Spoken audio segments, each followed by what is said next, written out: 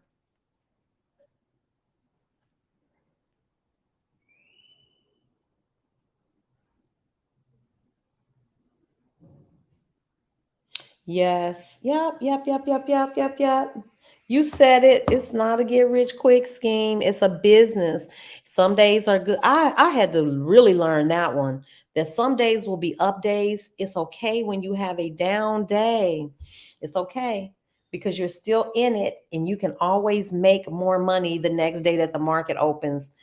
I think you all, psychology of trading, that should be a class, right? That should be the first class you take, psychology of trading.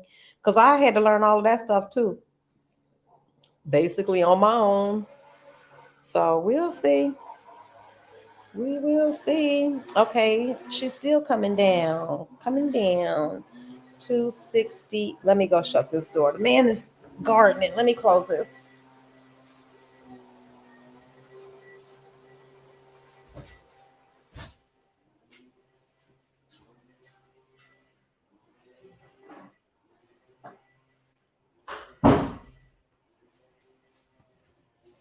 You can hear everything. Everything. Okay, so 260.90. We were at 261.20. Okay. The lowest I saw was 260.76.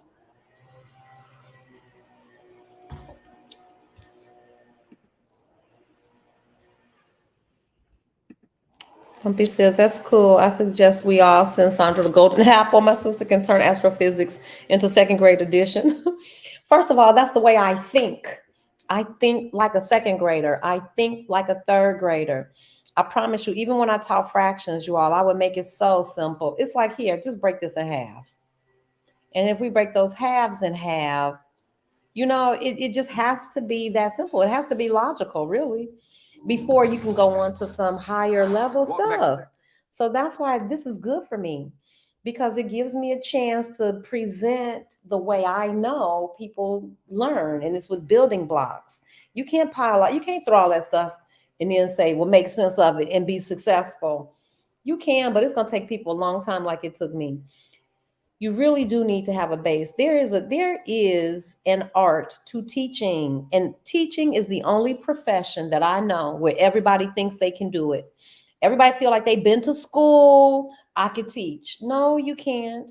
Nobody does that with doctors. Nobody thinks, well, we all been to the doctor, we all been to the dentist, we've all been to a lawyer, but nobody thinks that they could take you wouldn't take your child into a courtroom and feel like you could represent them, or you wouldn't take them to the doctor and tell the doctor that's not right. But people will tell you they can teach. They will tell you, and no, they can't. I'm sorry, I'm here to tell you, you can't. Teaching is an art. You have to know where the learner is. You're constantly getting feedback and tweaking and coming at it another angle. You got to know how to say the same thing 55 different ways. And if you don't, you're basically just reiterating the same thing. It's not the most effective way. So, yeah.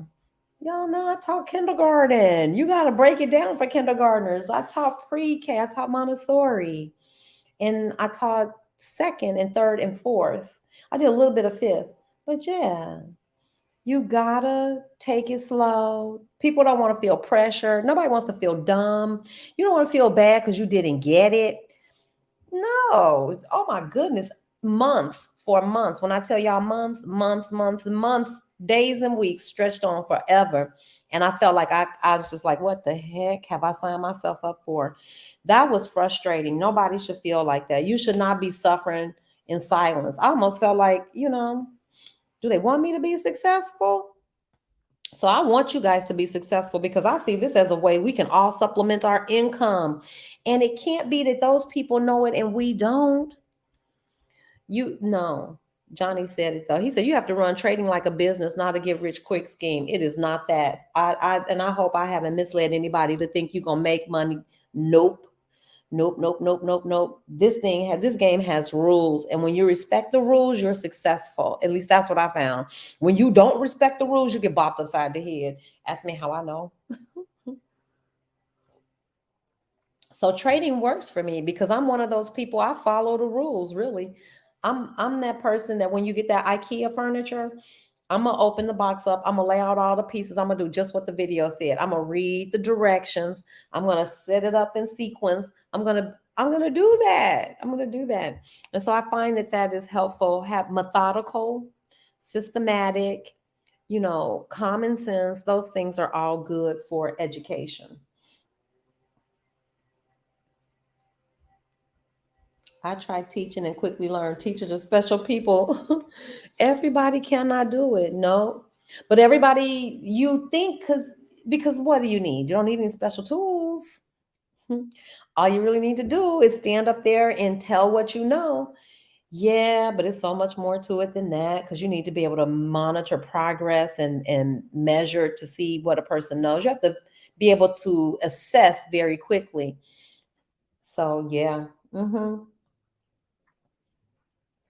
But what I love about our community and what we're doing is that it's so low pressure.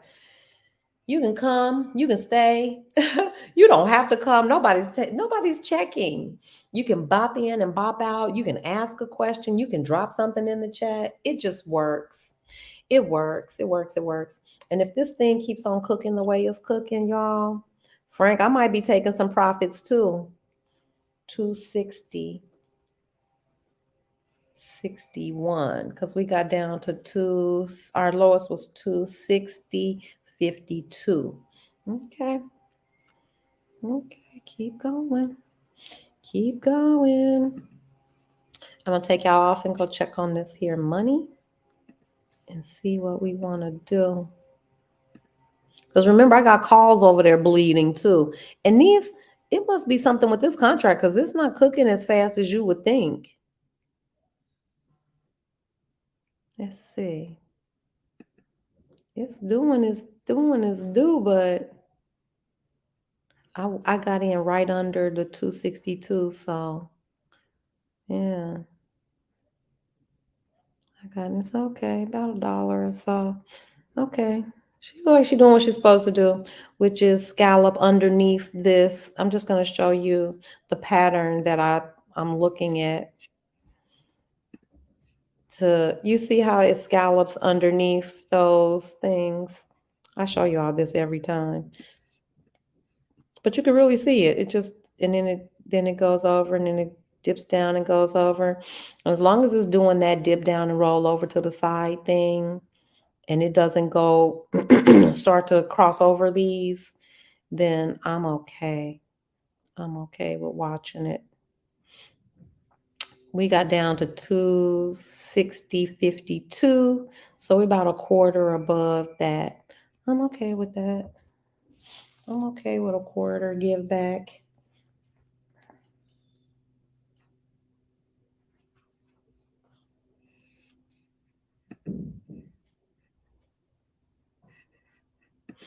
Yeah, I think we all have had an experience with a teacher where you were like, okay, I know I told y'all about the teacher I had that used to have the TV on her desk.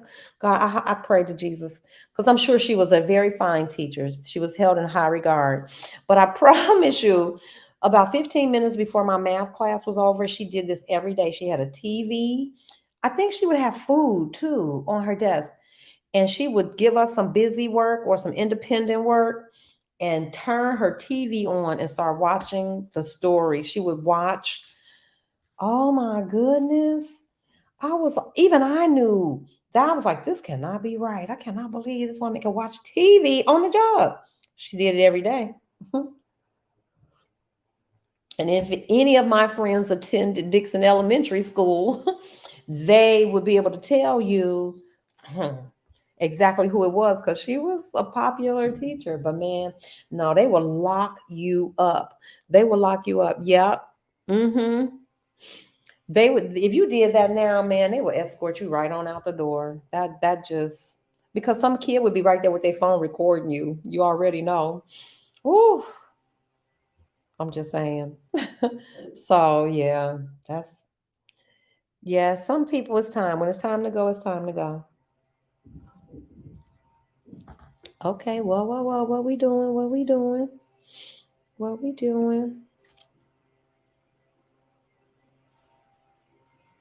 260.52.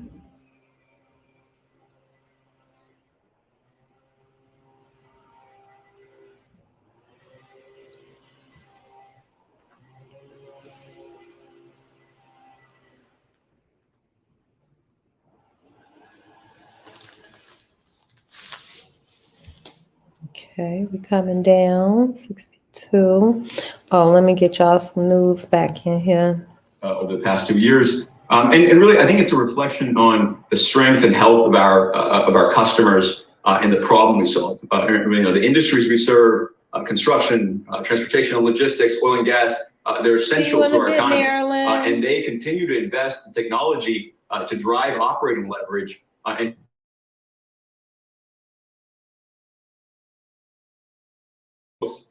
in our install base.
It is tailored to fit your investing goals and interests. And it becomes smarter, so do its recommendations. So it's like my streaming service. Oh, exactly. Well, except now you're binge learning. Oh, I like that. Thank you. I just came up with that. You're funny. Learn fast with the TD Ameritrade Education Center. Call 866-300-9417 or visit tdameritrade.com/learn. Get started today, and for a limited time, get up to $800 when you open and fund an account. That's 866-300-9417 or tdameritrade.com/learn.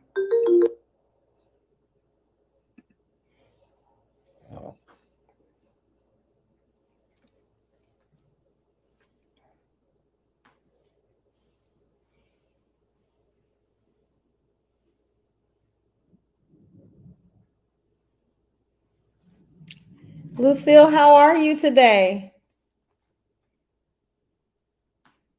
We're just chilling. I got 3 puts on QQQ just so you can see the chart. Let's see, let me put it back up here. So here's the chart for today. I even put in my stop and my limit like C-Bar showed us, and Frank, all those people who have helped. I got that up.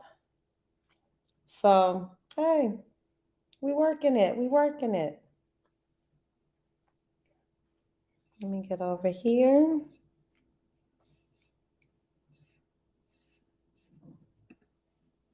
Let's see.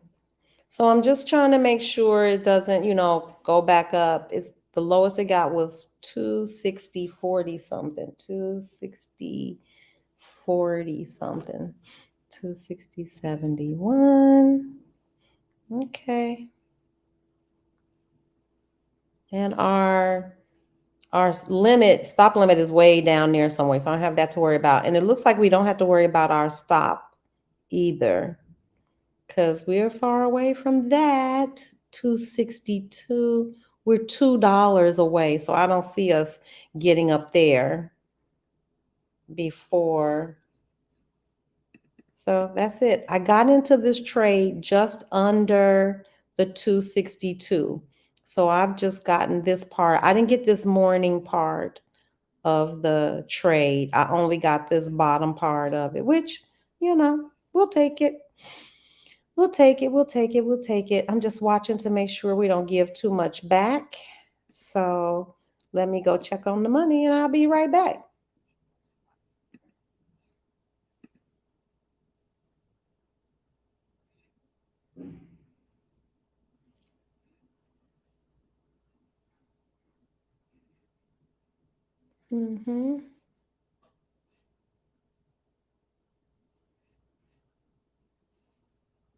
We're at 260.48, 260.42. Okay, looks like we jumping now. We going back down a little more. Okay. As long as we keep moving. Okay, so QQQ is still moving down.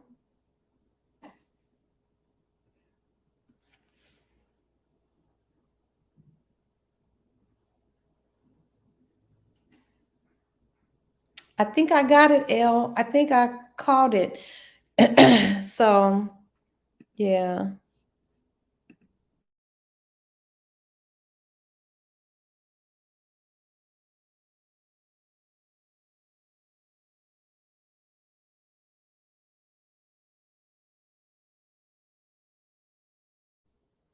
Yep, L, I got it. I think I'm unfrozen.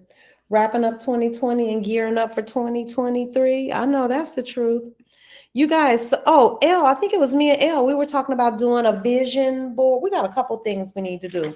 So I think, is everybody in agreement with Zoom on Wednesday? I heard somebody say, let's do it every 2 weeks, like twice a month. We'll do like a little Zoom class. And we already had our 2 Wednesdays. So I don't know. And what's today? Thursday. So maybe next Wednesday or the Wednesday after, whatever. You all tell me. I don't care, because I don't care the day. It doesn't matter. But I know we said we were going to do the candlestick thing, candlesticks and candlestick patterns. Y'all that have y'all cards, those might be helpful to maybe share how those help. And what else were we going to do? I know we were doing candlesticks, candlestick patterns, and something else. Oh, vision board, the vision. I don't know, because guys might not want to do no vision boards, but the ladies might. So we were talking about a vision board. And we were talking about doing the candlestick Zoom. Candlestick and candle patterns. I keep my eyeballs on this. Okay, 29, we got all the way down. Okay. We going down. See? Okay. We're going there. RSI setup. Yep. Thank you. I knew you all would come through. RSI setup.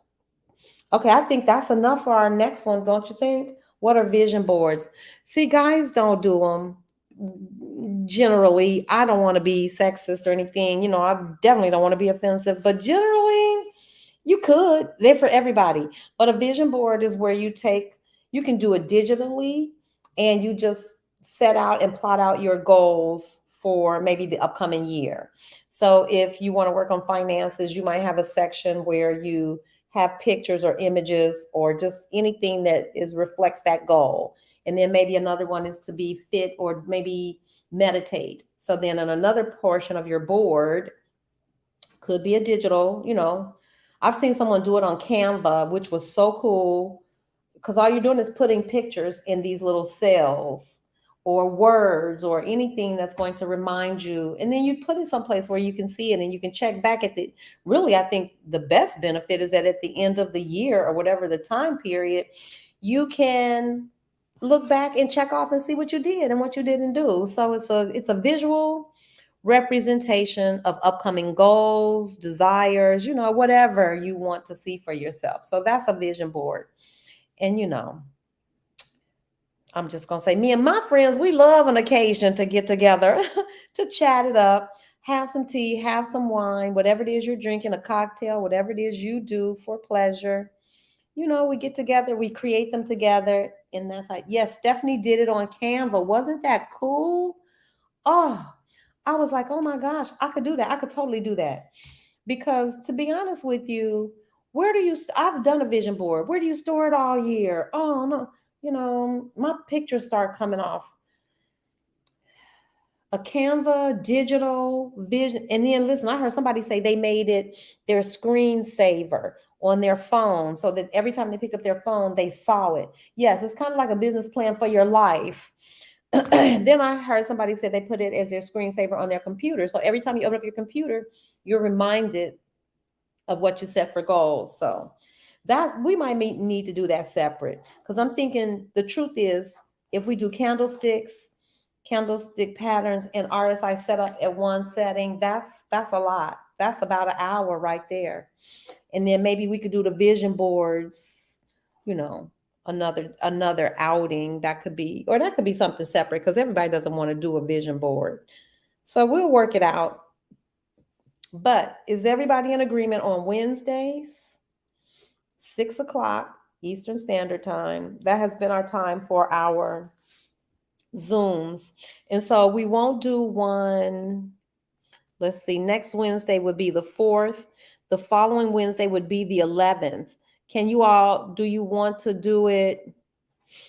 Pick a date. We can do it the 4th. If we do it the 1st and 3rd Wednesdays of each month, that might be easy to remember. 1st and 3rd Wednesday of each month. So we could do the 4th. We could do January 4th. That might still be too close to the holiday. Or we could do the 11th. January the 11th. You guys let me know what you want to do, and that's what we'll be doing on the next one. Okay, so I'm watching this 260. Hey, stay down.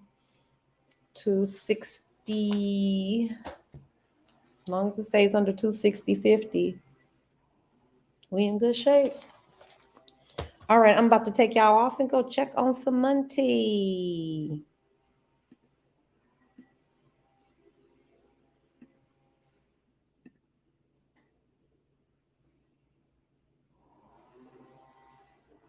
Okay. I'm not mad. I'm not mad.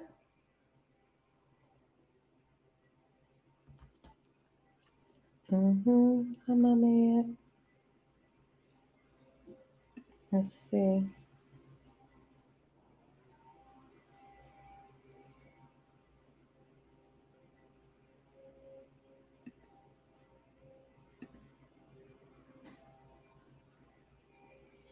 No, Bumpy, I can't get anything delivered here. Remember, I can't get anything from Amazon.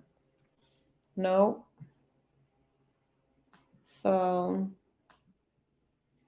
nope, I have to come home and get them, which is fine because I'll be making a trip back to the States soon. So, nope, I can't get any delivery like that. They've got Amazon Mexico, but I don't know. No, I don't know, y'all. Listen, I know this sounds so weird, but there's like no mail system. Like you don't wake up in the morning and get your mail. I don't know how to get mail. But I can tell you there's no mailman. For sure, it's no mailman. I don't know. I don't understand it. Okay, wait a minute. 260.58. Hold tight, y'all. Hold tight. Might be time for me to bail. 55. Because you know she will cross over. It's 12 o'clock.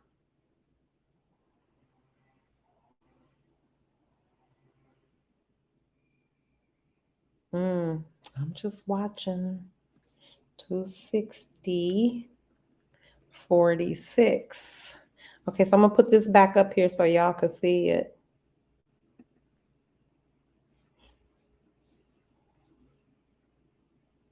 Oh, wait a minute. I want to add that. So, okay, so good. We're back. Nope, I don't think you can mail them, Bumpy. Nope, don't think so. Don't think you can. It's difficult to get stuff here. In some ways, it's like paradise, and in some ways, it's like 1980. It's paradise in the 80s.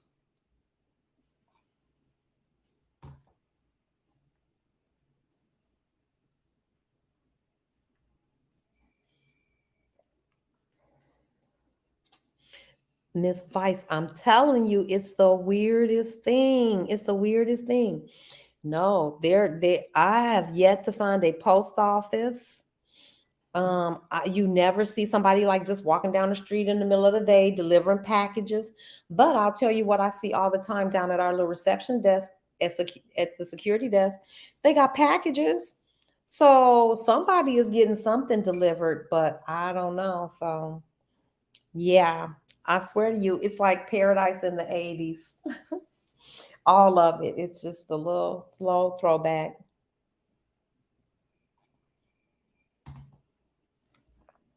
Oh, sure. Let's see. 260.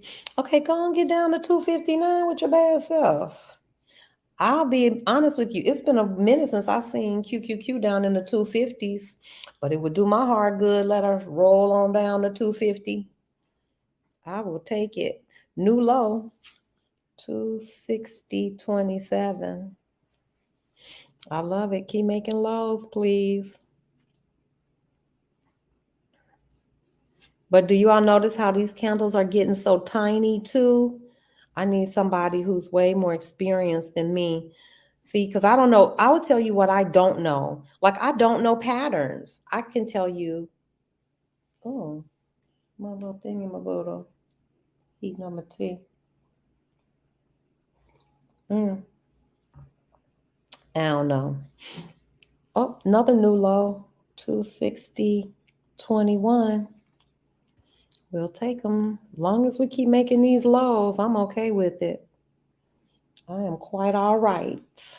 So, yep, no mailman in Mexico. I don't think that's a job. I don't think that's a real job. But hello, welcome. It says 16 people are watching. Yay. And we got 17 thumbs up. Yes. Hallelujah. This is a wonderful thing. Don't forget to like, subscribe, and share, folks. Miss Vice says the CFE guy drives down on a motorcycle to deliver the bills. You all know it's quite charming, to be honest with you. And where Miss Vice is, she's in Merida. And CFE is the electric company. You all don't want none of this trouble. Let me tell you, I told y'all what happened to me and Sonia, right? First of all, y'all know I'm day trading all the time. So y'all see me sitting here from sun up to sundown. I've been sitting in this same spot from sun up to sundown since November. Yeah, just this all I do all day. And when I'm done. I'm tired. I disconnect. Well, y'all, this is Mexico. Things are nothing is done the way it's done in the States. So our electric bill, the landlord calls you, sends you a picture, maybe handle it. There's no telling how you're going to get your electric bill. Just no telling. So she calls me and she doesn't call me. She sends me a WhatsApp message with the bill. And first of all, the bill is high and ridiculous. So I'm looking at that. I'm aggravated. And I didn't pay attention to any of it, y'all. I'm just telling you the truth, telling you what happened. I didn't pay attention to any of it. I was like, okay, I'll get to it. And a few days went by, maybe 4 or 5 days went by. And I swear to goodness, I cannot make this up. Ask Sonia. She was sitting right here. We were sitting right here. I was trading, and all this, like somebody powered down this whole building. It went just out. I looked at her. I was like, oh no, y'all, I forgot to pay the doggone bill. I promised to goodness. Not only that, it wasn't that I forgot. The landlord had given me the bill late. And when I tell y'all late, I'm talking about late. Because usually you have a week or whatever it is to pay the bill. Nobody gives you the bill like a month later than the due date. I promise y'all, we had to scurry around. It was a hot mess. It was a man, the CFE man, just to book the CFE guy had to come. They really physically have to come and flip a switch. It was all kind of bananas. It was all kind of bananas and crazy. I had to stop what I was doing, get in a taxi, go to the place, pay it. It was simple, although the process is so simple. Is you go to the little kiosk, you put your little number in, you pay, you go tell the people you paid, you go home. It was simple, but man, let me tell you something. I repeat, do not forget to pay your bills in Mexico because they do not care. That power was off for a day or two. And I'm telling you, we literally had to go find the person so that person could come and flip the switch. I never heard of this. And we couldn't pay. It's not like you could pay it over the phone.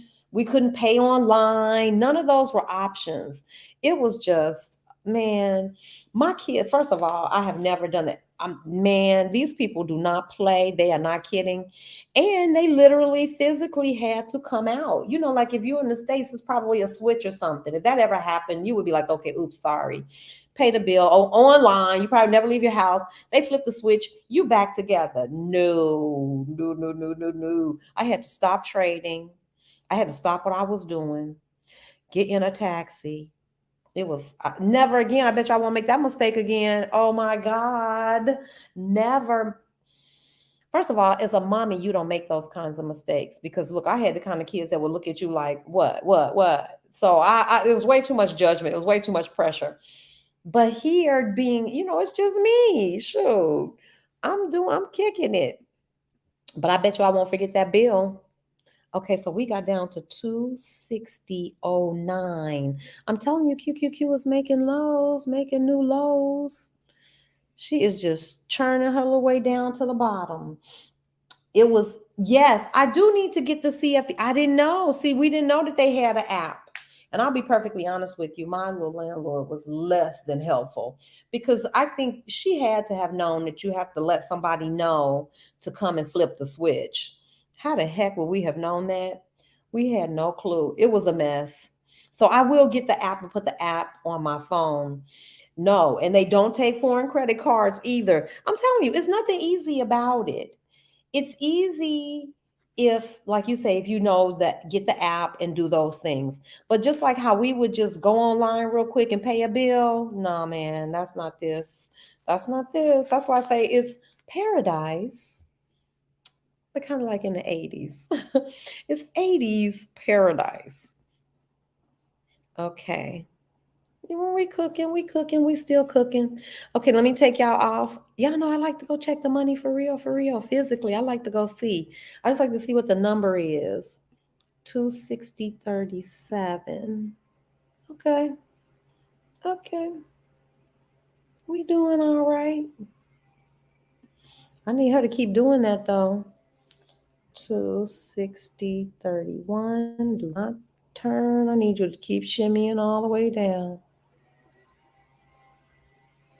260.31. 27. Okay.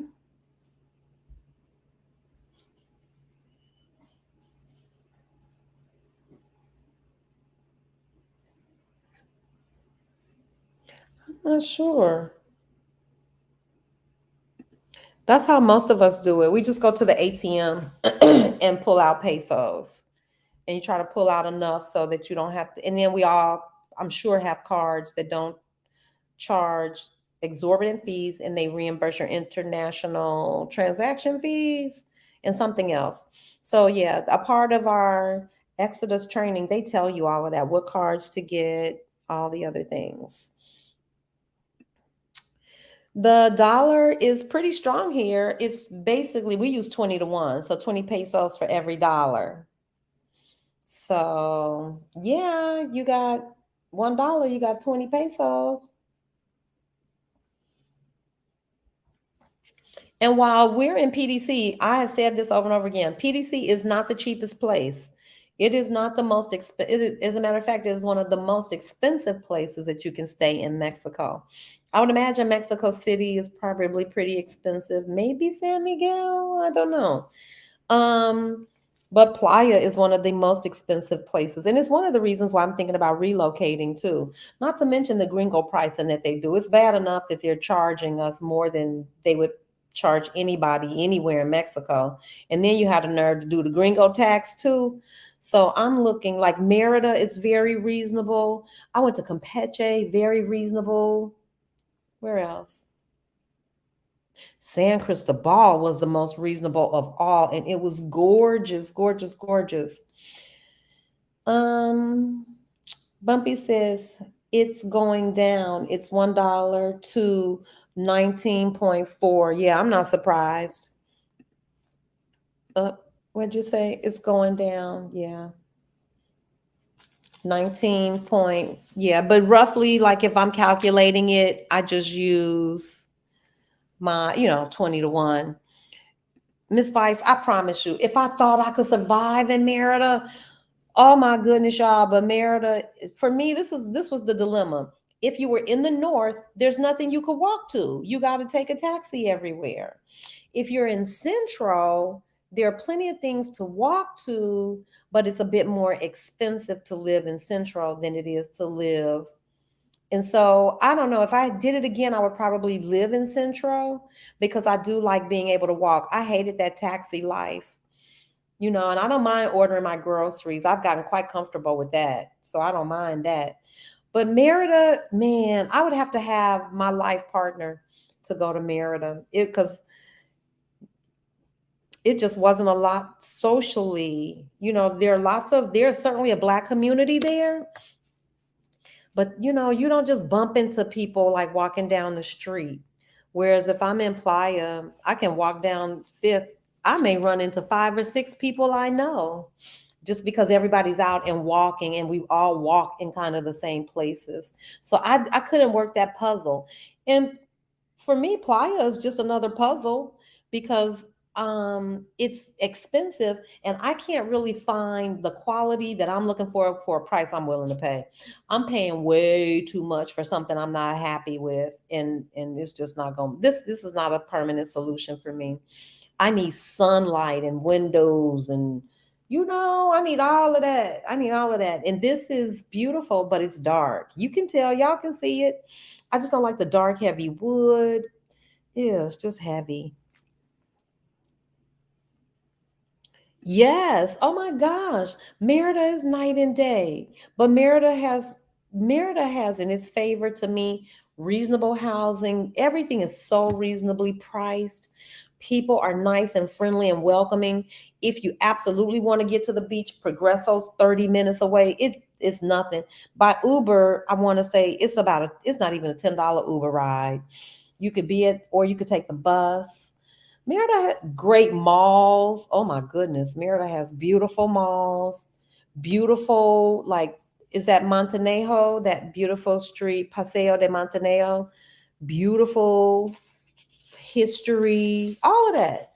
And you can get some decent food. Some of the best sushi I've had in Mexico, I got right there in Merida. Okay, what'd you say?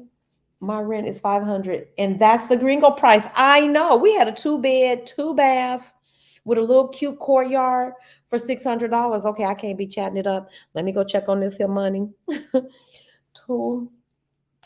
We got down to 260.09. Okay, she looks like she's trying to creep up.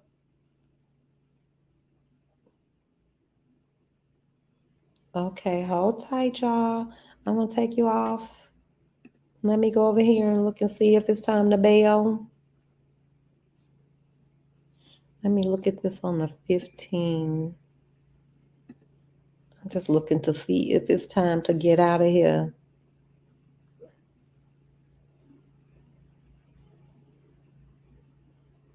I don't know. It's still looking like it's all pointing down to 60, 46. Okay, 260, 43. Okay. As long as it stays low and keeps doing what it's doing. 60. I'm just looking across all the time frames. See what it's saying. Trying to read the tea leaves.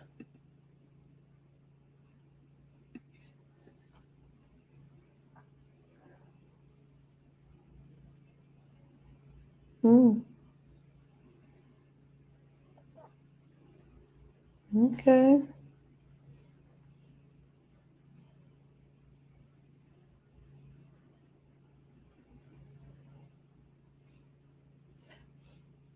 Let's see.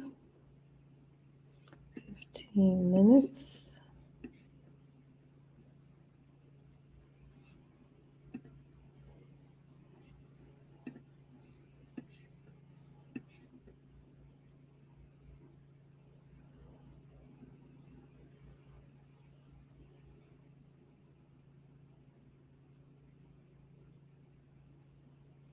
I'm gonna show you all what I'm looking at, and I'm looking at it on the 3-minute and 500. Those can be.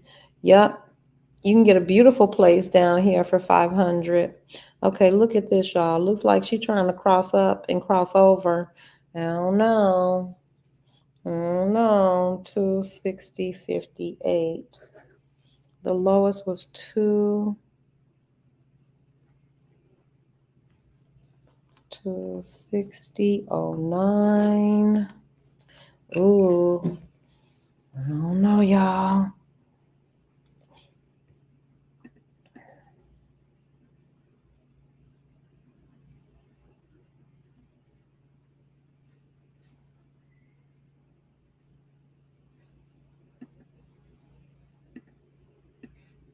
I know I shouldn't, but I'm going.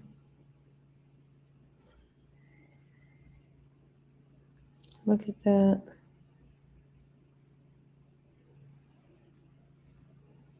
One, 2, 3, 4, 5 minutes.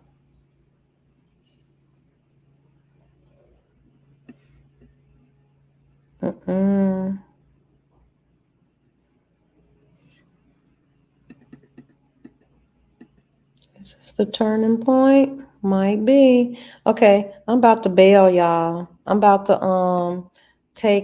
sell 2. Yes, I'm about to sell 2 of these puts and get myself up out of here. I'm gonna take some of the profits. I'm cashing out. I'm taking 2. And I'm leaving 1. Whoa. Oh, okay. Confirm and send. Entering this order will cancel your open working order. That's fine. Disable this warning until the end of your, nope. Confirm and send. Okay, so because I had my whatchamajiggy order on and I changed it because I'm only selling 2 and not the whole 3. So let me get over here and see what's going on. Okay. Chart.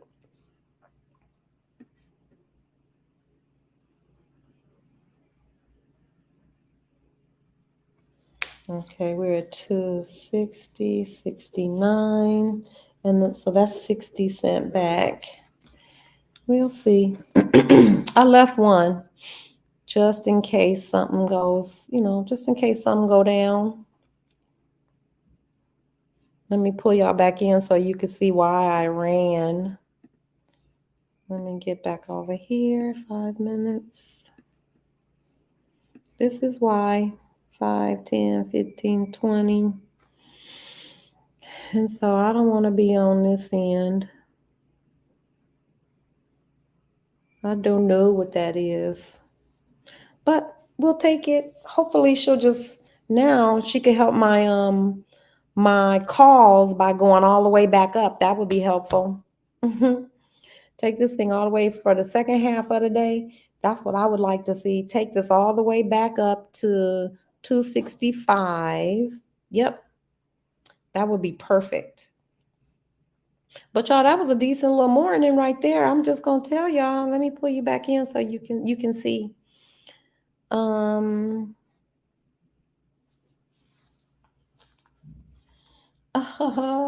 Yes. Bumpy said that's some James Evans and them, but that's what you can get. You can get a whole lot for your money in Mexico. That's why you think we in Mexico, Bumpy? Because the money that we don't spend on rent, we can spend on spas and all. You can live better. We just live. It's just a matter of living better. I was telling somebody the difference between quality of life and standard of living. I think when you make a move like this to a place where your expenses are low, you may trade off some standard of living things. Like there's not a 24-hour bus, or you caught a good trend. Yes, I did. And I got out of that joint too, Johnny, just in time. I sold two. I'm holding on to one, but I think I'm gonna probably get rid of that last one too. That's all I do, Johnny, is find a trend, jump on, jump off. That's the name of the game. This is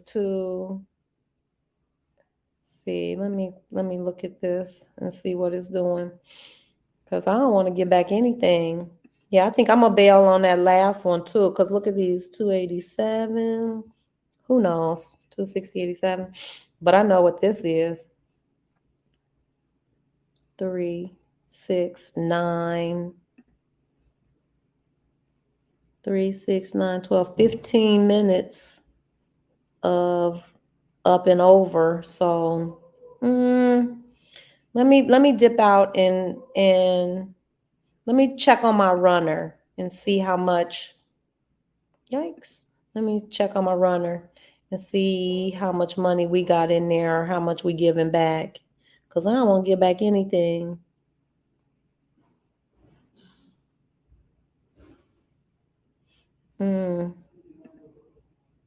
Yeah, I think it's time to go because I've seen this. We've all seen this before. Yeah, let me get out of here. Let me go ahead on and create, sell this last one. And let's hope this thing turn itself around. And let's start working on, let me limit out.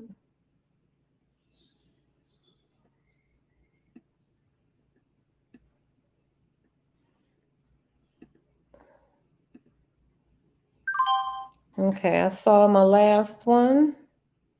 Let me check on this here little profit.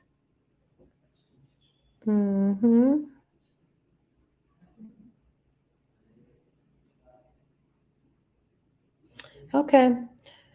So now we're headed up. I've got calls cooking. Those were calls that I had carried over. So they need all of this upswing. Yeah, that was a good one. That was a nice little trade. I'm not mad. Yep. That's why I like QQQ, because you can catch a good trend. Yep, I'm not mad. So I closed them all out, you guys. 3 puts. I caught that down. I got in under 262, right underneath that support, that resistance, which was great because that was kind of like my protection to keep, some reassurance that it wouldn't just, double right back. And she kept on going. And I got off around here somewhere. Well, the first 2 I sold somewhere in here. I sold them somewhere in there. And then I just got rid of the last one because it looks like all she's about to do is turn up. And we okay with a turn up. 260. We had gotten down to 2. This thing could turn so fast. The lowest it had gotten was 260.09. It's already $1 up. 261. See? You got to know when to hold them and know when to fold them. Yes, Johnny, I got out of there. Yep. And I'm pleased. Yeah. Okay, so where's my chat? I don't even know what I did with the chat, y'all. Oh, there we go. Yep. I'm pretty good about exiting. Now for me, the rest of it is just chill and let those calls do what they are doing. Y'all, I'm learning so much because I know there was a time when I couldn't have had 2 trades going on at the same time. I just couldn't focus. I couldn't see them independently.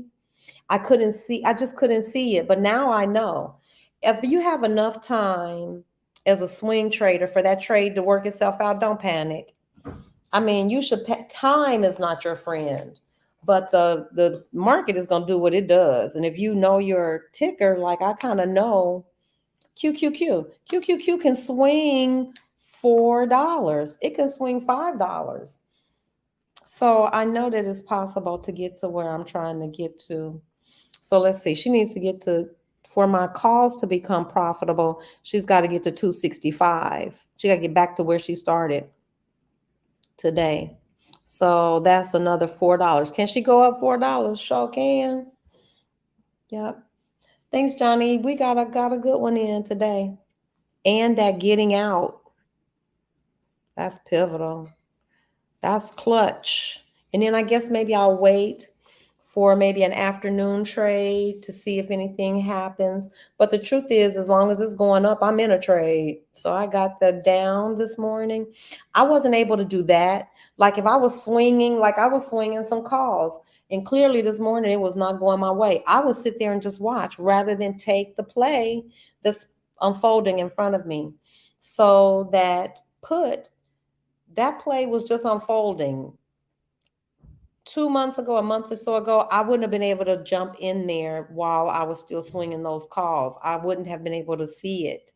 And so now, as I'm getting more experience under my belt, and I made some mistakes, I can see these 2 trades as being independent of one another, and how even in the course of the day, you could have 2 plays, one a call and one a put. Be profitable.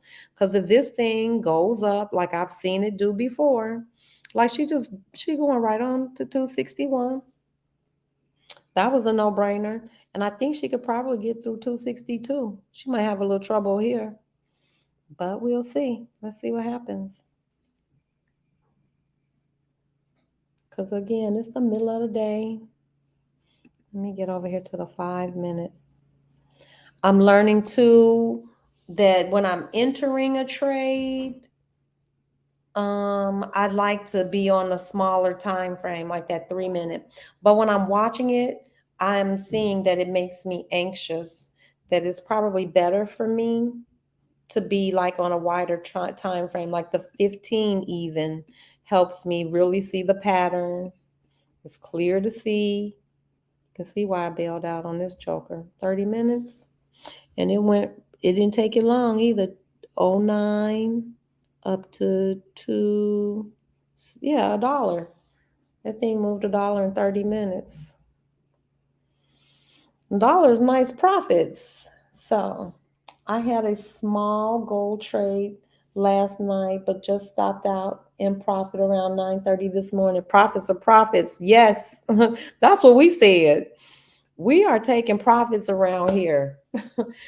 I'm learning that. Everybody wants that big move, but hey, sometimes a good $100, $150 move is a good move for the day.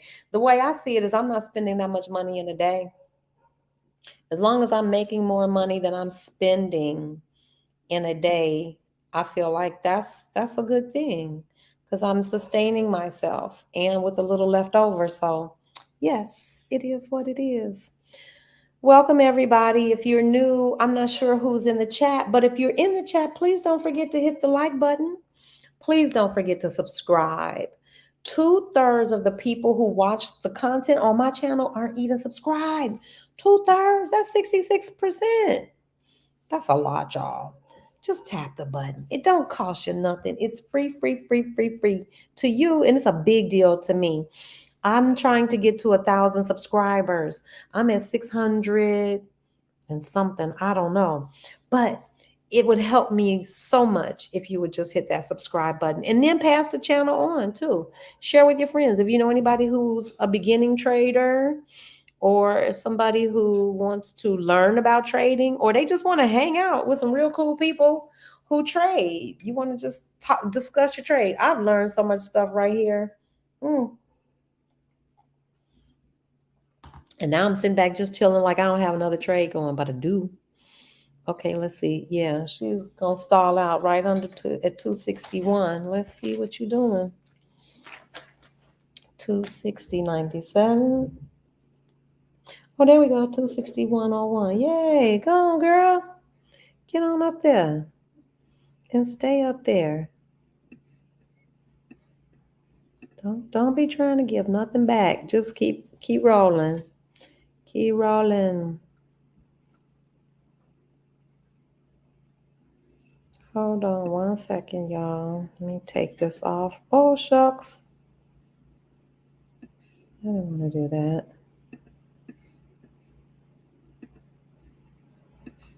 Hold on.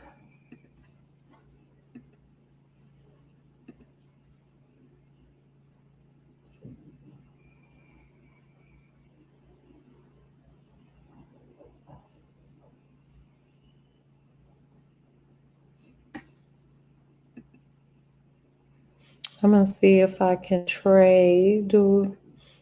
How am I set up?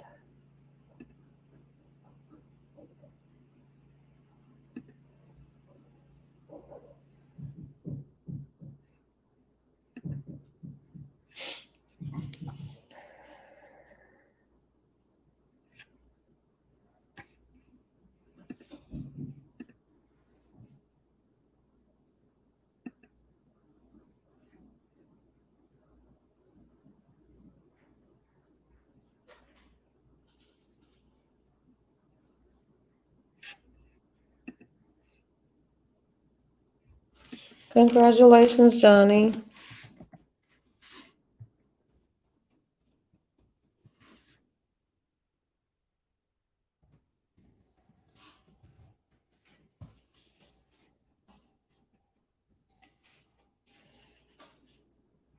Okay, so I'm trying, let's see, get some more news going. 261.17.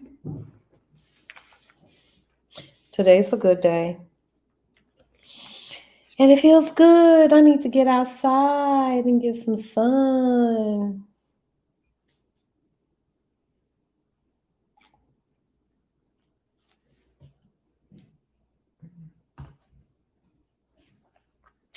Holy smoly cannoli.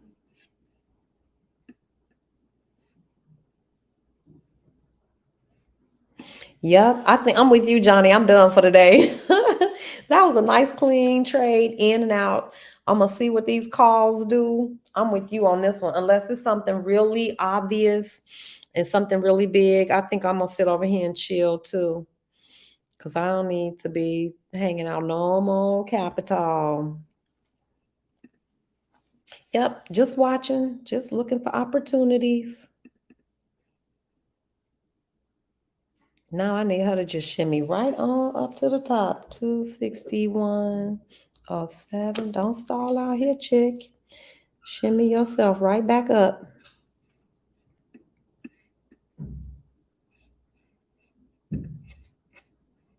$109. All right, let's grade your trade. Carrie, you're up first. Okay. A viewer says, I invested in some shares of Salesforce on October 27th. My cost base is 164. So the trade's down 20+% since then. Ooh. What do you say now?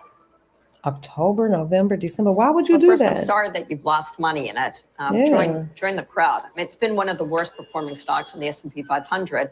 In part, next year, most of the time, the stocks that are in the bottom 10th of S&P stocks do better in the following year. But it's selling for 24 times earnings now. The multiple's way down. Clients deferred closing sales. I think that will happen. And there's a lot of activist movement to get more profitability out of Salesforce. So I would buy more. Yes. Okay, Rob, for you, we got a viewer email. Recently purchased Pfizer, assuming it would be up by 10% from current price within 12 months. Has a 3.2% dividend, is 70% owned by institutions. So it's up 7% in the past couple of months. What's your take on this trade in Pfizer? I think that's solid. we like it. We own it. Healthcare is one of the cheapest defensive areas. Pfizer trades at sub 11 times forward earnings, and there's attractive opportunities considering the forward growth outside the COVID-related products. So we own it, like the trade. Hey. Okay. Joe, to you from Joseph. In Mitchellville, Maryland, I have a cost basis on Enphase Energy of $227. Buying All lots right, Johnny, from we'll April check 6th with to you. December. I'm looking to add to the position on the 10-week line, but it's broken through. No, Joseph, you know, percent gain. I want you to protect that gain, whether you're using the 200-day moving average at 240. Whatever you doing. Okay. Let me get some power.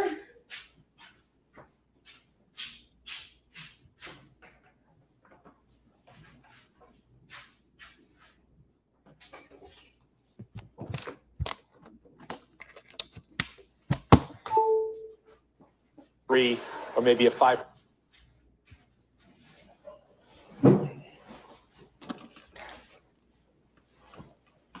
Did we lose some?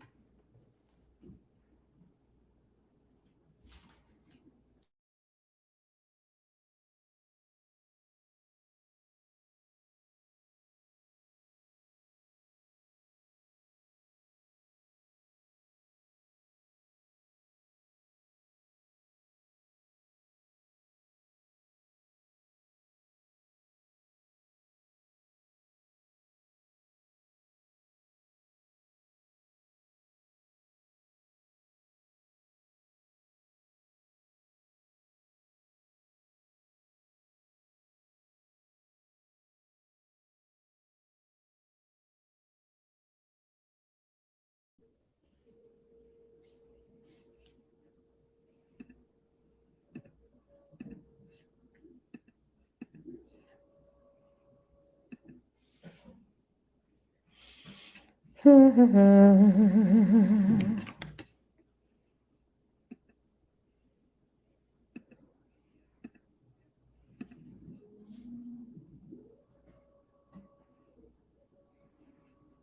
U.S. economy today.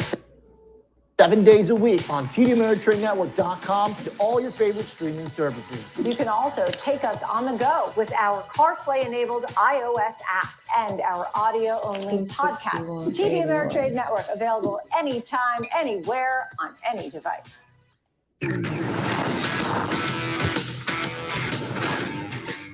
Welcome back. Fast Market here on the TD Ameritrade Network. It's our market wrap up for the year. We're moving on to a discussion about the sector that has severely outperformed the overall market, and that's energy stocks. The S&P 500 energy sector up over 50% in 2022 and leading the way because I think staples, utilities are the only ones that are close to the flat line going into the end of the year here. So outperformed to say the least, Kev, if you want to say that. But oil prices, started out the year around $75 a barrel in January when the S&P 500 was hitting those all-time highs. But, we hit 130, we hit 120 in June, as late as June. But going into the month of December, we saw some weakening, a little bit of a pullback, but we've got a lot of volatility in this space.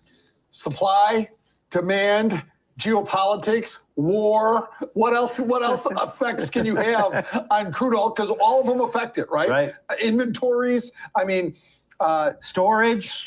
Absolutely. There's so many variables here that can affect the price of crude oil. And guess what? All those are still going on into 2023 when we look at it.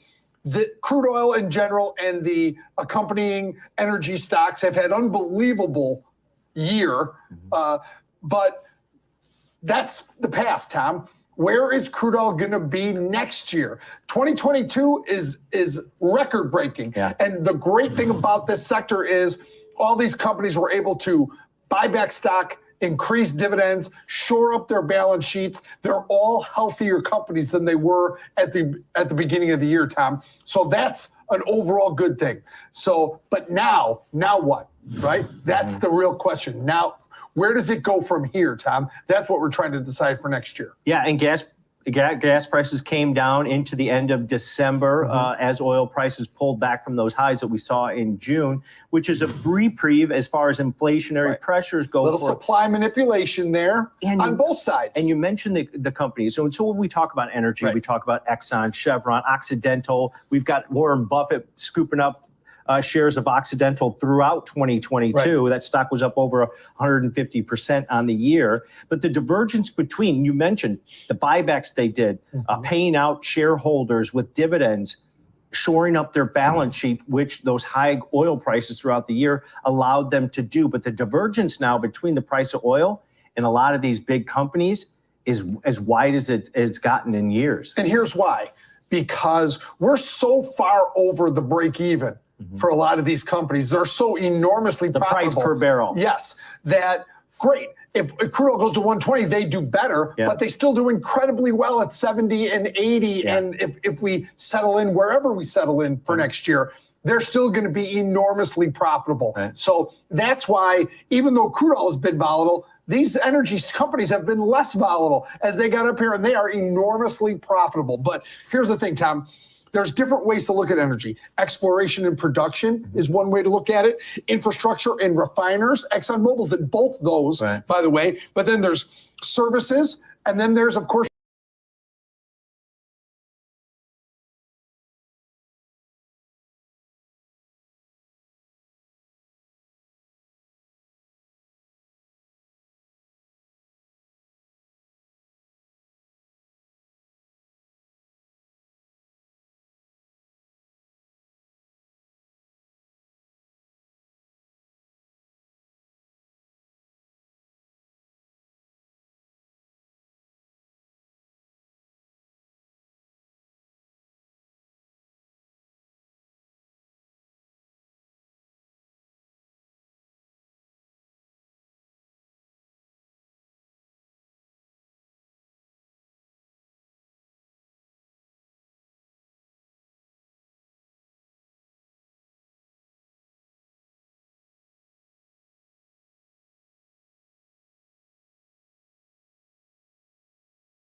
lower next year, not higher. This is all example trades. Exactly right. Yeah. But yeah, this is a $15 put vertical that, and if you look at the chart, can it get to 95? Of course it can, right? But you're risking about $500 with the chance to make $1,500. And you've got a little bit of time. You've got all the way out till February expiration. That's two in some months, months and change. So this is certainly something that takes a bearish posture in not only crude oil, but in ExxonMobil as well. Yeah, and you mentioned, getting down to the 95 level, which is what you want on something like that. If your assumption is that it's going to go lower towards 95, That 95 level towards the end of the year, that's about the 200-day moving average going into the end of 2022. So it's touched it a couple times this past year. Does it do it again? But you've got a couple months in that position to see some weakness there in Exxon if your assumption is that it's going to go lower. All right, Kev, that's going to do it for our year-end wrap-up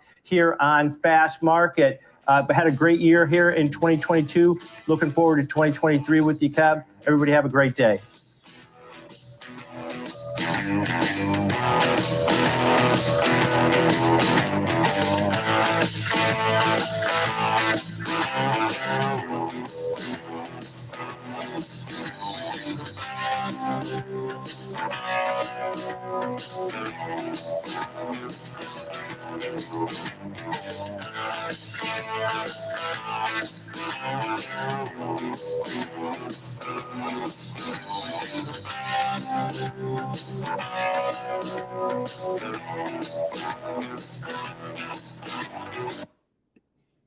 It's a 13-hour flight. That's not a weekend trip. 15 minutes. Sorry, why not? I'm going to take off. Now, you downloaded the TD Ameritrade mobile app so you can quickly check the markets? Yeah, actually, I'm taking one last look at my dashboard before we board. Excellent. And you have Thinkorswim mobile? So I can finish analyzing the risk on this position. You two are all set. Have a great flight. Hey, thanks. We'll see you. They're getting so smart. Choose the app that fits your investing style.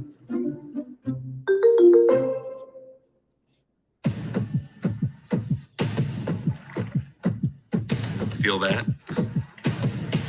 That's the beat of global markets, the rhythm of the world.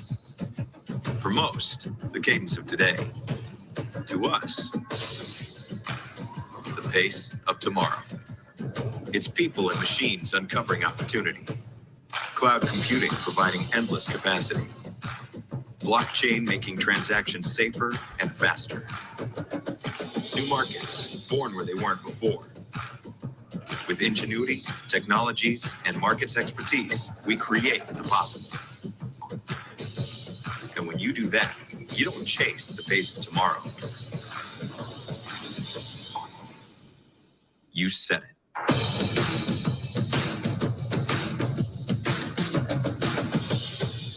NASDAQ. Rewrite tomorrow. It's a 13-hour flight. That's not a weekend trip. 15 minutes. Sorry, why not? I'm going to take off. Now, you downloaded the TD Ameritrade mobile app so you can quickly check the markets? Yeah, actually, I'm taking one last look at my dashboard before we board. Excellent. And you have Thinkorswim mobile? So I can finish analyzing the risk on this position. You two are all set.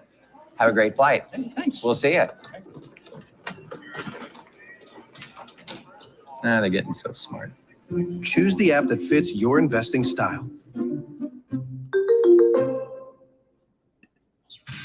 Whether you're an experienced Hi, investor Vinyl or Wolf. just How getting long you started, been TD there? Ameritrade Welcome, welcome, offers a welcome. webcast that's right for you.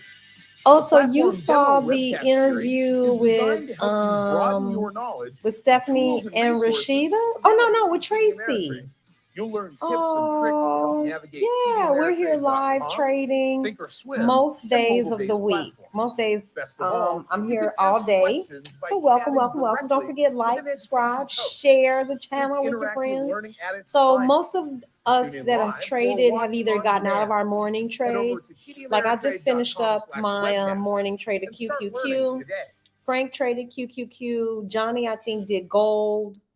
And I think everybody was pretty profitable today. So that's what you're watching. And it's the middle of the day. So, usually we get our trades on in the morning. And most of us will check back and see if there's a trade in the afternoon. So now I'm just chilling. I'm glad you caught that interview. I love Tracy. She's a doll. So then are you familiar with Exodus Summit, Vinyl Wolf? Are you familiar with Stephanie Perry and Rashida Dow and Adelia Abordishe? Those three ladies support Exodus Summit. Do you know about that? That's how Tracy and I met anyway. Yes. So if you're interested in trading, stick around or let us know what you're trading. I'm just sitting here chilling.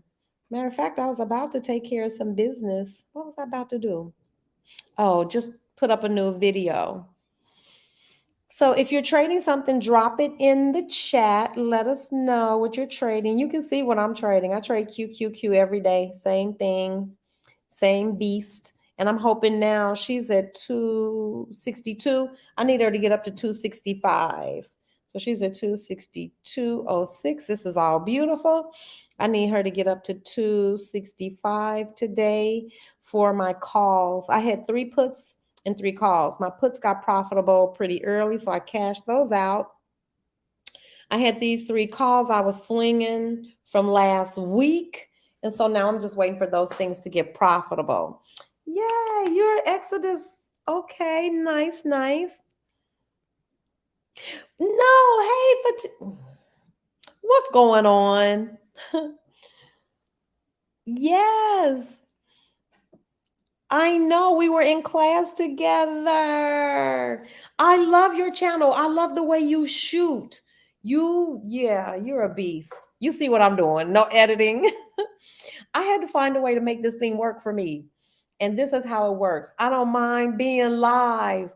I don't want to edit. I'm sorry. I will leave that to all y'all who have a visual, artistic eye. That's not my thing. My thing is, I want to share this information. I want somebody to be trading with me and helping me. And this works. Nanos are jumping. Bumpy, you got to do a presentation for us on a Wednesday. You got to at least introduce the nanos to us. Because when you say it, I don't even know where to go to find it. And I want to know. So, did you make any money on the nanos today? I don't even know where to go to find them. But I'm telling y'all, QQQ is doing what she needs to do, 26235. If this thing goes all the way back up to 265, I'm just going to be a believer. I'm a believer. Yes, editing is time consuming. I edit it, and this is what frustrates me, I think, the most about it, is that I sat down the other night and committed, and I'm editing and I'm watching TV and I got all my snacks and I'm doing my thing. I edit the whole video. I go to upload it and I think I'm done. I go to YouTube to do all the little finishing touches and the doggone thing is only half. I do not know. Only half uploaded. It didn't have a thumbnail. The thumbnail wouldn't go on. Oh, I don't need this stress in my life. I don't need this stress in my life.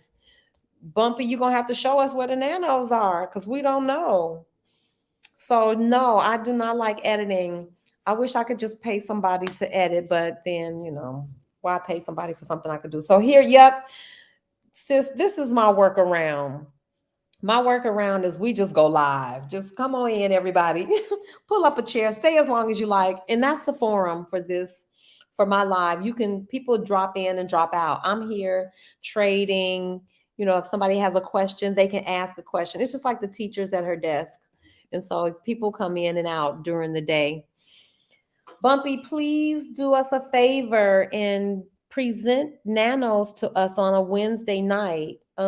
We got to select a date for the next Zoom, but when we do it, you should present nanos. I'm going to do candlesticks and candlestick patterns, and you should do nanos. I'm still in the hood with Webull. Y'all come down here. We ain't all that bad. I know plenty of people that trade with Webull. I don't fool with it just because I don't have time to learn another platform. And once I learn Thinkorswim, I'm off to the races. So I'm trying to work that pony. Let me go check on this money. Let me go check on these calls. I'll keep y'all posted. Whew. Still not enough. But come on. We getting there. We getting there. We are getting so close. Where are we? What's the number? We need to get to 263. 263. And I would be at break even for the day. 263 with those calls.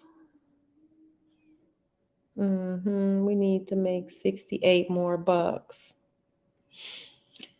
Whew, I tell you, it's been one. But I've got plenty of time on these calls. I think the expiration date is January 3rd, 6th, something like that.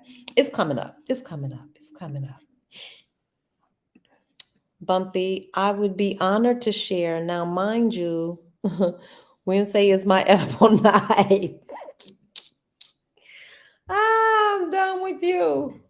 I'm so done. I don't have, Bumpy, just be there. You will do fine. You will do just like the rest of us. Just be there. Don't forget, if you're here, like, subscribe, share the channel. All those things help us grow. They help me grow. So hit the like button, subscribe, share with a friend. Bumpy said he keeps it 100. Oh my God. We do not care. Just bring the heat, because I do not know what you mean when you say nanos, and I promise you it's not that I'm not interested. I don't have time. Nope. I don't have the brain space, the bandwidth to take on anything else, y'all. This is it. It's like once I finish this up, I got other stuff. So I need your hand. I need a helping hand so you can help me figure it out. Because if it's some money in it and it's easy, we need to know about it. I'm all about it. Show me a strangle. Show me a butterfly. Show me an iron condor. Show it to me, please. Y'all have changed my whole trading game. I promise you. Can y'all believe I was over here trading and didn't even know how to place a stop? I did not. One of the things my training was light on was the platform. And you need to know the platform. Really? How I put you on the nanos? I don't remember. I remember us talking about it, but I don't remember. Oh, look at her go, go, go, go. We need to get to 263. We had 260. Let's see. Well, I thought we was at 263. Hey, what happened? 262. 58. 262. 58. Okay, whatever. As long as you get up there. Let me check on our news. Why don't we have any news over here? I am generally starting to like the TD Ameritrade news better, because when I tell you they call out those plays, they call out everything. $20 oil. I know people who think earnings are going to be down 15%, and I know people who think that earnings are going to be up 10%. That is a really, really wide divergence of opinion. And to me, it signals how difficult it is to figure out what's going to happen next year, given we've still got the Russia invasion, we've still got what's going on with COVID, we still got the Fed higher for longer, and that's making any prognostication really, really difficult. Yeah, exactly. And to that point, here's Bill's prognostication, which is basically he thinks inflation will fall faster than expected, but the Fed won't really react to that, Bill. I mean, and so, yeah, it's all a little bit confused as people trying to figure out, which of these is going to be the most important factor. I'm telling you, watching how this stock responds around decide these. how you manage your risks. And one of the things that can you see it? Let me put it back in is that here. the Fed is going to treat this inflation like a forest fire. They're going to make sure every The embers way is the wiped out stock before price they ease up on policy. They want to make sure that there are no resurgences in these wage price spirals. And right now, support Bob's and absolutely right. resistance is amazing. Look, this is the resistance right here, 262. That level is what, 262.58. And what's happening? You better hurry up and get your little self through there. She having a little trouble at 262.60. And Look, Rick, I'll give you the last word here. come on. Yeah, I Let's think see. the Federal Reserve is going to be way On the over 1 their minute. skis See with what you're respect doing. to how they treat inflation, how they keep it higher for longer, because ultimately we've never opened and closed an economy before, and I think we're overzealous in our Get outlook above for it. inflation outside of Do, energy, do. which we've managed to screw up, and that one is going to be an inflationary area of the 26259. economy Okay. globally for a long 62, that's good. All right, we'll leave it there, gentlemen. Thank you all, Rick Santelli, Bob Bassani, and Bill Lee. And next hour, former FDIC Chair Sheila Bair will join us with why she says the Fed should stop hiking rates. It's coming up at 2 p.m. Eastern on Power Lunch. Let's turn now to the outrage story of this holiday season. Thousands of passengers remain stranded as Southwest cancels another 2,500 plus flights today. Southwest shares falling another 2%, down 8% over the past two sessions. Okay, They've get canceled yourself nearly above that 16,000 little flights in line. total since December 22nd. The fallout is weighing across the travel sector, not just airlines. Hotel stocks, Hyatt, Marriott, and Hilton are also down 1% or more this week. For more on the impact on travelers and investors alike, let's welcome in Leslie Joseph, CNBC.com's airline reporter, and Patrick Scholes, analyst and managing director at Truist Securities. Welcome to both of you. Leslie, is this nightmare almost over? Doesn't look like it. So Southwest has canceled more than 60% of its flights. Tomorrow, another 58%, accounting for 99% of all the cancellations in the US. And what that means is that every other airline is getting back on their feet, but Southwest is still struggling. So that means tens of thousands of passengers, it's kind of the snowball effect, are impacted, stranded at airports around the country. Very few options. Of course, this is still the holiday period, so seats are pretty hard to come by still. Is it true that this was basically a failure of their internal systems, which amounted to the kind of internal systems that make the rest of us go, hey, maybe ours aren't so bad? I mean, why are they so antiquated? What happened here? When things go well, everything is fine. You know, flight attendants, pilots, when things go wrong, they could pretty much rebook themselves on other flights, get hotels, so that the operation continues to run smoothly.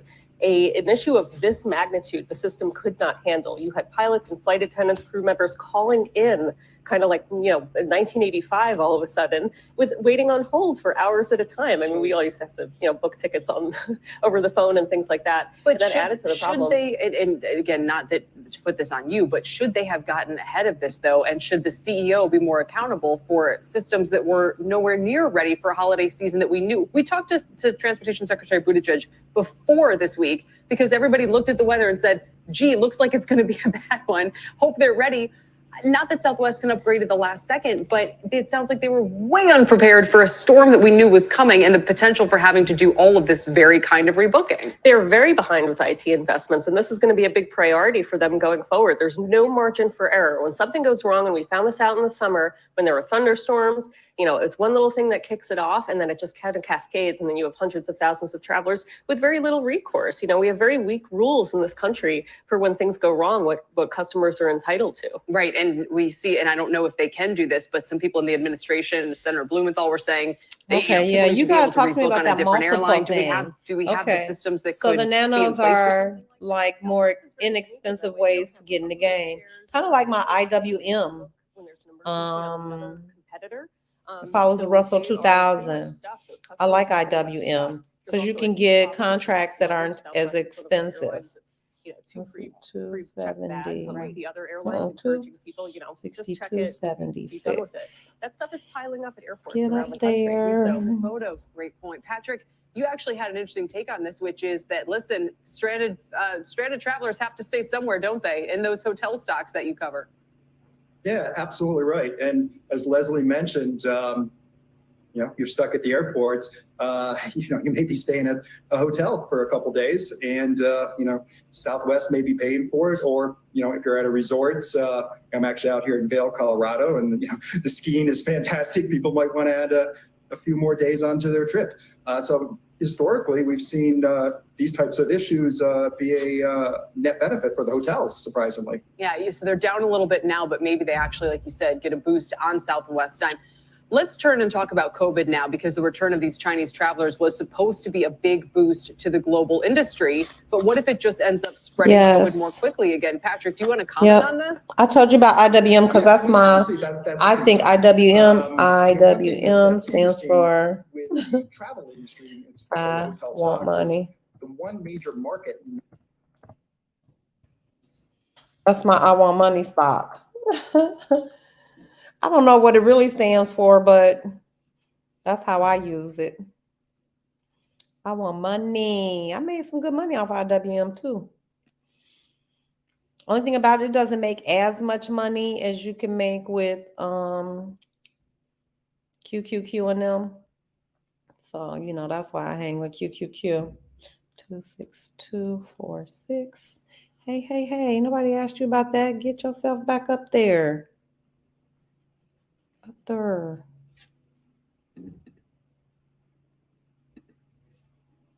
She about to do one of them days. Up and down, up and down.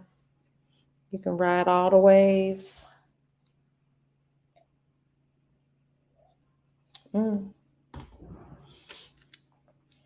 Okay. 26247.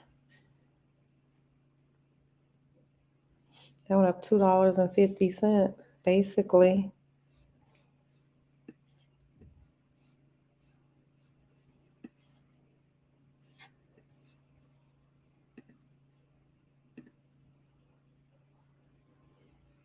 For the dollars that we have, it comes to a place like this.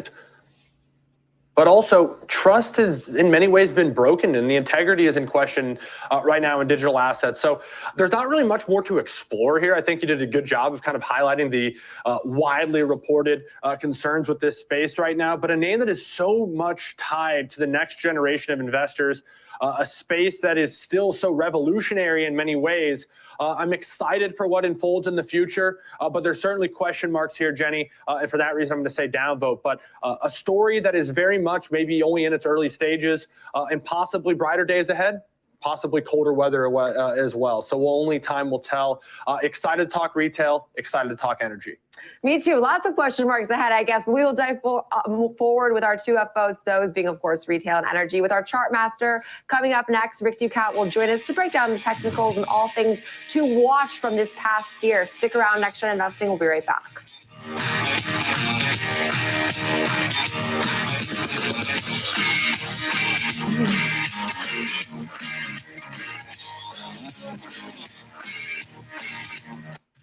Whether you're an experienced investor or just getting started, TD Ameritrade offers a webcast that's right for you. The platform demo webcast series is designed to help you broaden your knowledge of tools and resources available from TD Ameritrade.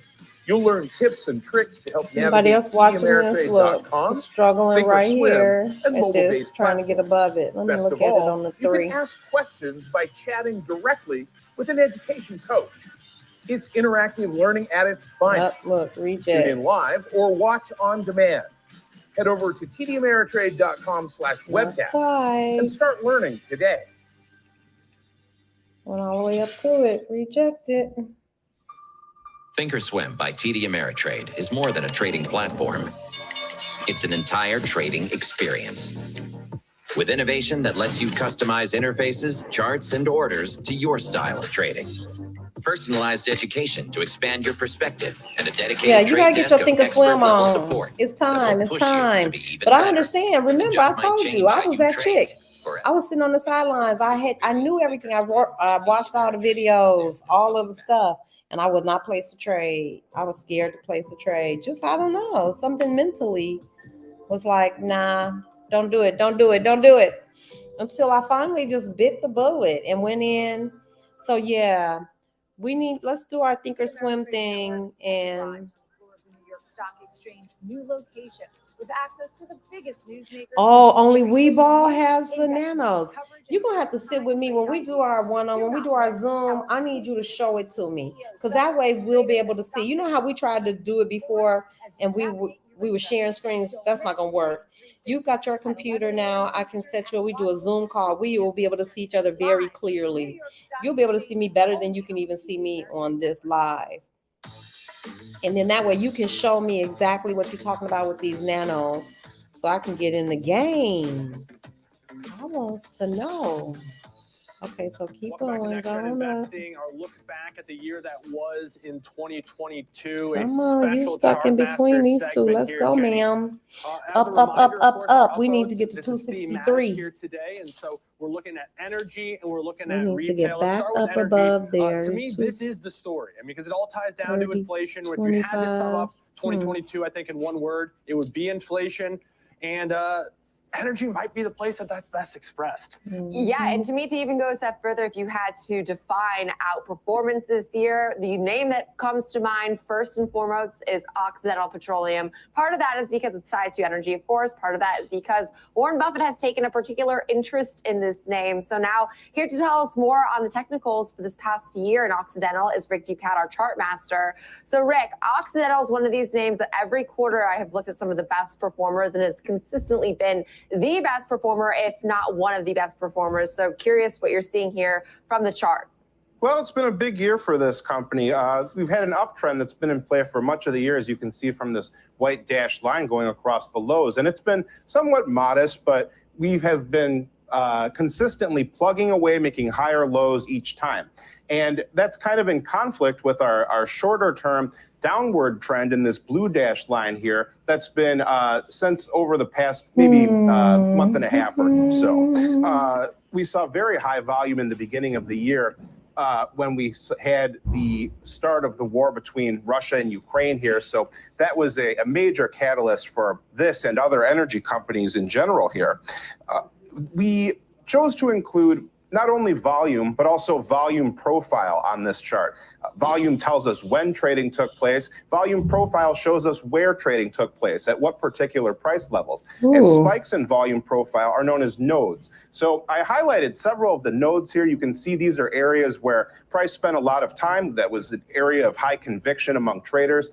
The areas between the nodes, you can see fast moving prices because there's little trading activity to go off of here. This red line is important as well, near 58. This is the volume profile point of control. This is the area with heaviest trading during the given time period here. So the 58 level will be key if we do start to break downward in this name. So look for support there. That's also around the area of the September lows that we've been seeing here. So 68 to 70 would be the next node to the upside once we were able to get through this one that we're kind of in the midst of right here around the 65 level. So it's been an interesting year for this company for sure.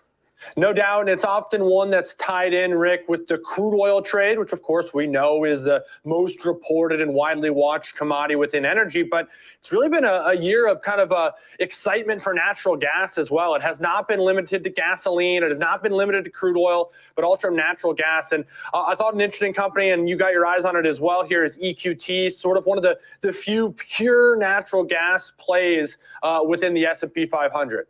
Right, and natural gas is really never a boring market. It can be very, very volatile as well as very seasonally dependent. And we were in an uptrend for much of the year. You can see this blue dashed line. However, we broke through it recently. We're in more of a falling wedge type pattern now. And I think that I chose to include the average directional index on this chart because I thought this chart offered a good illustration of times when trend is very strong and when trend is very weak. And that's what the ADX really tells us. This is interpreted a little bit differently from other indicators. When it's rising and it's high, that means the trend is strong either up or down. It doesn't matter which way price is going. It's telling you that the trend is strong either way. When it's low, below 20 perhaps, that means there's little trend or the price is so choppy that it's hard to tell what trend is doing here. So we can see back here during this kind of same time as the war in Ukraine started, we had an extremely strong trend rising above the 25 mark, which is kind of the differentiator here. And what you look for is peaks and troughs in the ADX. You look for the major high points, the major low points to kind of divide up where the trends are perhaps starting to shift. And that's really one of the major goals of technical analysis, is to identify trend changes as early as possible so you can get in on them. So right now, we're seeing that we just recently hit this low in the ADX here as price is falling. And we are near the bottom end of our pattern here. So the ADX moving upward above the 20 level and price falling below this trend line would be an interesting development for sure. That would suggest the downtrend is getting stronger. Now, Rick, last but not least, when I think of the energy space, I think it's important to include two of the biggest giants, those being Exxon as well as Chevron, that are two of the largest energy players and represent, I think, the energy price action over the last year very well. So walk us through what you're seeing there. Well, as you can see, it's been a good year for energy across the board here. CVX is up about 45%. Exxon is up about 69%. So really quite strong here. And I chose to include these two symbols on the same chart showing the percent gain since the year to date here. So you can probably visually just tell by looking at the two symbols here that they tend to move very similarly to each other. But we can prove that using the correlation study. This is showing the 30-day correlation between these two symbols. So 0 would be there's no correlation. 1 would be they're perfectly correlated, meaning they move exactly in tandem with each other. -1 means they would move opposite to each other. You can see that really it's very close, very tight to 1 for most of the year here. And one great example of this correlation was here once again where the Russia-Ukraine war began. again, you could see both were rocketing upward near the same time here. So it's something that similar companies, it shows that similar companies are affected by similar fundamental situations in general here. Yeah, no doubt. And when you start thinking about things, Rick, and how this has had kind of spillover effects and impacts beyond just maybe investment or where we're spending dollars, is going to the pump has costed more. Heating the home has costed more. Investors and consumers have had to change their spending habits as a whole. And so our next big trend that we upvoted was within retail. And I think whenever you have any conversation that is about retail, it almost always begins at Amazon. So let's start with Amazon here, Rick, and talk to me about the e-commerce giant and maybe it's not so great performance thus far through 2022. Yeah, it's been a little softer than you might expect from perhaps how commonly we all use Amazon and how widespread and prevalent it is. I chose to include standard deviation channels on this chart. And what this does is it draws a linear regression line, a line of best fit based on closing prices. That's our blue line. Then it creates channels based on +1, +2, -1, -2 standard deviations. And this is an interesting one because you can see, I drew a trend line here going across these highs. You can see how cleanly it fits with our +1 channel here. So the highs from here, they didn't really get too far above that level. And more recently, the reason why this is so interesting is because we were breaking through our yearly lows here. So we also are breaking through this trend line going across these lows. So the reason we use standard deviation channels is it's one of the few tools we can use to help extrapolate where we might expect to find price, find some support during a period where it's making new yearly lows. And that number comes in around 71 at that -2 standard deviation channel. So really that's something to consider going forward. The linear regression line could be some resistance near the 95 level as well. That's the idea of fair value. Yeah, Rick, and in the same breath, in this retail space, something that I have talked about probably every single day of this year has been the inflated cost of groceries and how annoying it is as a consumer. But in turn, we've seen a lot of these grocery chains or grocery-related stocks have a banner year, or at least outperform the overall market weakness because of the fact that they are then absorbing our costs. So Kroger is a great example of that. Kroger has had a relatively smooth sailing year, and I have to think it's because of our dollars. But nonetheless, what are you seeing from a chart? Because it has been one that has been a consistent area of strength. Well, another triangular pattern here, but fairly wide. We're off 28% off the highs. So if it kind of depends on where you start looking at this chart based on, how much you're expecting or looking for it to go down. So we did have this line going across these highs here, and I chose to include our old friends, our exponential moving averages, 21 in yellow, 63 in orange, 252-day in purple. And moving averages can be useful because they can act as support during uptrends and resistance during downtrends. Check out this area here. We had several times where the 21-day exponential moving average acted as resistance during this downtrend. That's a good example of perhaps how these ones would work. When the moving averages are clustered together, kind of like they are right here, it suggests that the trend is either unclear or shifting back and forth rapidly to the point that it's not really displaying clear directionality one way or the other here. So some good examples of that in this chart. For a place to look for the next low, look for around 43 based on this trend line, and the moving averages will act as resistance going forward. Yeah, and Rick, and sometimes the outperformance, as Jenny was talking about, it just means maybe not going down. And that's really been the case for many of these outperforming retail names. So let's talk a little bit here about this particular chart that you got pulled up, which is a comparison of Walmart and Target. Two names within retail that are always tossed together and compared, but their product mix and what they sell to their consumers is a little bit different. I mean, Walmart's a little bit more consumer staple oriented, a little bit more grocery focused, Target a little bit more discretionary. When it comes down to it, the staples have been more resilient on balance, and the discretionary names have been more underperforming. I think this chart does a good job of expressing that.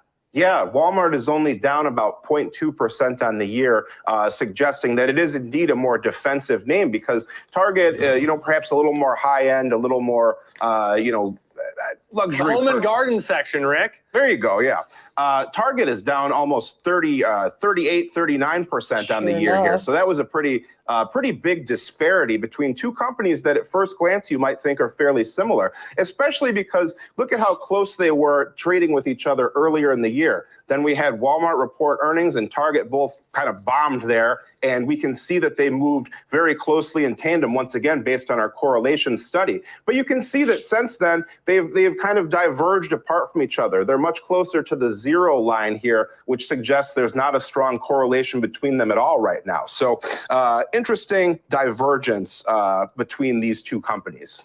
Yeah, absolutely, Rick. And two that we were saying often get pitted against each other, but I do think they've proven, at least this year, they're very different companies. We don't have a Kroger. Appreciate all of your technical insights, bringing the energy and the retail to very important spaces. The affiliate store, year, our chart which was, I think, Food for Less was supposed to be like the sister store to Kroger. Okay, look, I'm going to go check on these here puts. I'm not puts, these calls, because what you over here doing? 260, 160. Can't get past that 262, huh?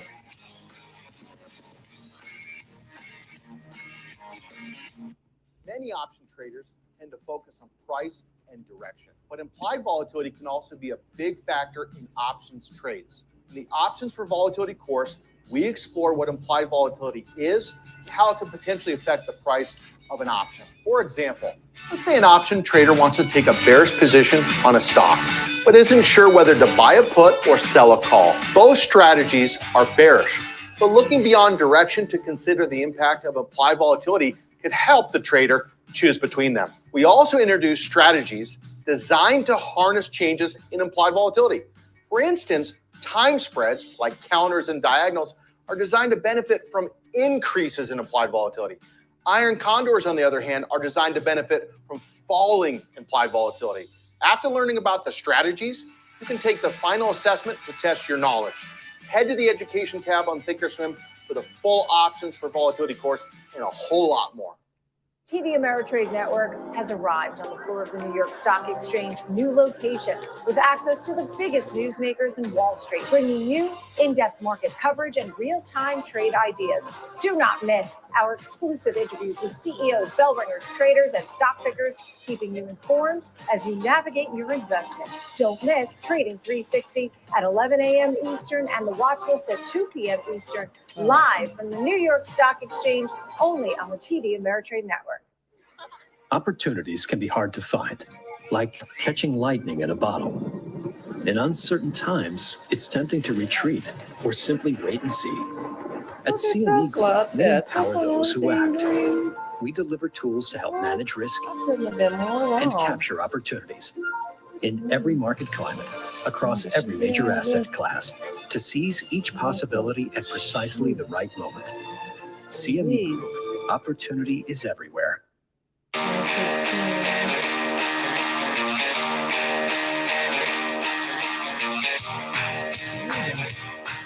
Welcome back. 2022 year in review edition of Next Gen. And for FOMO, what else could it be, Jenny? We got to talk electric vehicles. Tesla making news. The big legacy players going full steam ahead into this space. You got the new entrants. You got the Chinese players that are becoming bigger and bigger as every day goes on, it seems. This is a fun space, and this is a next generation space. I can't think of a better next gen FOMO type area than EVs. They don't have I couldn't think of another sector where every single individual stock within the EV space, we have FOMO'd at some time because they move so largely. They have such huge everything, I volatility, bet. and they have such volume among traders. This is such an interesting space. Each name on its own could be a orders. For that reason. EVs And wine, I know. Yeah, that's how our, what's the name of the store, Mariano's was. Yeah, they had a piano, a wine bar, and everything. You go to the one that was a little more sketchy, you know, like you didn't have any of that. So this is a fun conversation. There's so much to recap in this past year. Yeah. We have seen an increase. Kroger is the obviously, from truth. They're a consumers trying to spend big and part of the pay grocery EVs chain. over the last year. And we have also seen that not only within Tesla or maybe some of the other names like GM or Ford, but you're I seeing was it in looking some at of the Tesla. Chinese names as well, like NIO. And so this continued trend is really to be expected for next year as well. Even though we are seeing potentially an economic slowdown coming up for the broader market, this might be a sector in the marketplace that might be able to find a little bit of footing. We also know that when you look at GM or Ford's order book for next year, they're pretty much booked up through Q3 of next year already. So we've seen a lot of growth, but I think the main one that we always really talk about is going to be Tesla. And Tesla has just been moving to the downside this year. It has a lot of headwinds. Obviously, from a valuation standpoint, it is priced fairly high compared to its competitors. And then also we have a lot of the news coming from some of the other extracurricular activities from Elon Musk as well that has been pushing down the stock. But what I would like to actually really talk about, if we can, is trying to maybe get into a chart or two around Tesla. What do you think about that? Let's do it, Kev. I know you got at least one looking back at the year, and then I think you got a longer term one as well. Let's start with the zoomed in look if we can, and give us kind of a breakdown of what the last 52 weeks or so has brought for the biggest player in this space, of course, which is Tesla. Definitely. So the first chart that we're going to look at is going to be a 1 year, 1 day chart. And right now you can actually see, as we talked about earlier, a downward sloping line coming from those highs. The stock has seen a sell-off for the broader part of the year. It has been a little bit choppy, but we are entering a phase as we are into Q4 right now, starting to see a phase of a continued selling, if you will. Now, if you're a trader, you might be asking yourself, okay, well, where are the areas of support or resistance? Especially when you're looking at this chart, Alex, you really cannot find an area of support because we don't see one on the chart. So that's why we have another chart that we want to look at here. It's going to be the 3-year weekly chart. And for this particular chart, when we are looking at it, you can tell the area of support at around $132. And this has actually been tested several different times from August 2020 to August 2020 is what from August 2020 to November 2020. You can see those circle lines over at that point A line as well. So we want to keep that area in mind. That is going to be a critical area of support. If it does not hold that area, you could see another move to the downside and a pretty drastic one going into the $90 level here. The other area that we want to identify is going to be the point of resistance. So we can identify that at the 210 level. We recently tested this as support on October 2022, June of this year, as well as May of this year as well. And we actually saw this being tested in July of last year. Once again, that's that B point line. And you can see those circles as well. So once again, we're going to say this is going to be an area of resistance. Last but not least, we have point C. That's going to be our indicators on the bottom. We have our CCI, or the Commodity Channel Index, which measures really the difference between the current price and historical prices. That is showing oversold conditions, as well as the stochastics is also showing oversold conditions as well. So this chart setup could identify not only support resistance, but potentially a near-term bounce that could be in the making. Last chart let's take a look at here is going to be a 5-year seasonality chart. Now this seasonality chart is a log chart as well. So we try to minimize any type of significant price movements in the stock to try to identify TD Ameritrade, when it comes to the time of the year. And we typically see a bounce from January to about mid-February in this stock. Now, once again, past performance is not indicative of future results. But if we look at this chart, that orange line is the 5-year average. The blue line is TD Ameritrade. They are teaching.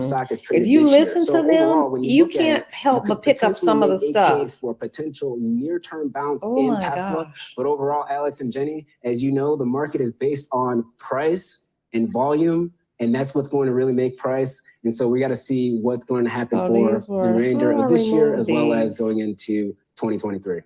And I so appreciate that, Kevin, because I do think that Tesla's narrative in particular has been clouded by a lot of other headline risks. But Tesla, obviously, an important conversation in the EV space. But what are your thoughts on some of these Chinese EVs? Because they have seen losses that are much steeper than Tesla's, which feels ridiculous to say, given the fact that Tesla has slid so substantially into the end of this year. But these Chinese names, some of those being Li, NIO, as well as XPeng, have seen even sizable year-to-date losses. So what are your thoughts on that whole space? Yeah, so when you look at the China market, it actually has evolved pretty significantly, and it's really ahead of us when it comes to consumer demand for EVs. So those companies have been very constrained when it tries to up its production and meet the consumer demand that is out there right now, and that's why we have seen this lag to the downside. Now, we also know the impacts of the COVID-19 shutdowns in China has also dampened consumer demand, and so now the question is that demand going to pull forward through 2023? We also see Tesla, for example, which has a smaller footprint when it comes to the EV space in China, is also actually cutting their prices in order to try to spark a little bit of demand in the China space here. When you're looking at those China names, I would find I'd be really hard pressed to see if those names start to translate over here as far as consumer demand. Usually you're going to probably see Tesla, GM, Ford, maybe even Volkswagen really command the majority of the consumer attention here in the United States. So I'm not saying anything negative when it comes to the China EV space. That's where the growth is. That's why Tesla and Elon Musk have focused a lot of their time and energy trying to diversify their geographic positioning when it comes to manufacturing, to be able to target that particular market, and also having cheap labor to be able to bring cars back over here. But it is growing. It's ahead of our time at this point. I'm not sure how much is going to be impacted for next year as we try to evolve out of this COVID-19 lockdown scenario and trying to reopen. I've been listening to this guy who says all you need is price and volume to trade. I'm starting to believe it, but I do think you need to know price levels too, because you need to not be guessing like where's the stock going. But once you know price levels, like you've plotted your support and resistance, then you got the really, Tesla wannabes that are trying to figure out how to do I so basically trade remain what I solvent see. as companies. If that thing is going down, I don't do a bunch of rocket science stuff. Huge step forward. I use my indicators and stuff to help me know when to get in and when to get out, but that's it. For the TD Ameritrade Network, great insights on the electric vehicle space. Coming up next, Jenny sat down with Carrie Schwab Pomerantz to talk a little bit about building a financial plan. Young investors, tune in. This is important. Bumpy, they're talking about Family Dollar and Dollar General. Those stores all did well because they always do well when, you know, when things get tough, because I don't care who you are. If you don't have to spend more money than you have to, you're not going to. Yeah, they say own the stuff you use, own the stuff you know. Looking to improve your portfolio management skills? Our portfolio management webcast series breaks down. Yeah, you guys, I'm learning so much too, just listening. TD Ameritrade, they straight up teach. They don't hold anything back, and I like that. They give you all they got. Learning at its finest. Tune in live or watch on demand. We got almost up to 263, so and start learning what today. did we give back? Got up to 262.75, 62.45. Let's see if we can get above that. 262.50.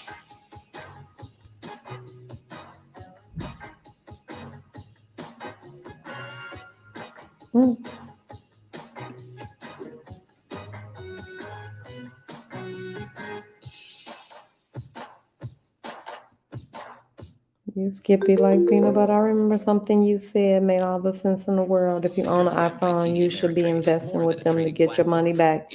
Yep. You already know. I'm sitting over here with all the Apple products, laptops, phones, earbuds. Now, really, I have given them thousands of dollars and I'm not going to let them pay me back at least some of it. Come on. But this is stuff we didn't know. All of that. Pepsi, y'all, first of all, somebody needs to check out PepsiCo. Pepsi had a heck of a year. All those things, I mean, like Tesla and some of the others might have been suffering, but not everybody was. I think those are consumer discretionary. I'm not sure what sector that is, but you all, I have to talk to y'all about seasonality. And like certain stocks do better certain times a year. So, yeah. Or like when certain conditions exist. The managing director at Okay, I'm going to look at some money. of the Charles Schwab Foundation. Thanks for joining us, Carrie. Thanks for having me, Jenny. Always great to see you. So today we're focusing on helping prepare young adults for financial independence, such an important conversation. What are some tips for young people and, of course, their parents to help them get a handle of their finances? Well, it's an exciting time for everybody. I know you know about that too, Jenny. It's exciting for the parents, it's exciting for the adult children. So my first piece of advice is make sure young adults, young people going out on their own, live within their means. That means don't spending more than the money that you But make. I will tell you this, TD Ameritrade repeats, because I've heard this before. So what is the other one? CNBC is all live. I don't think you hear repeated stories.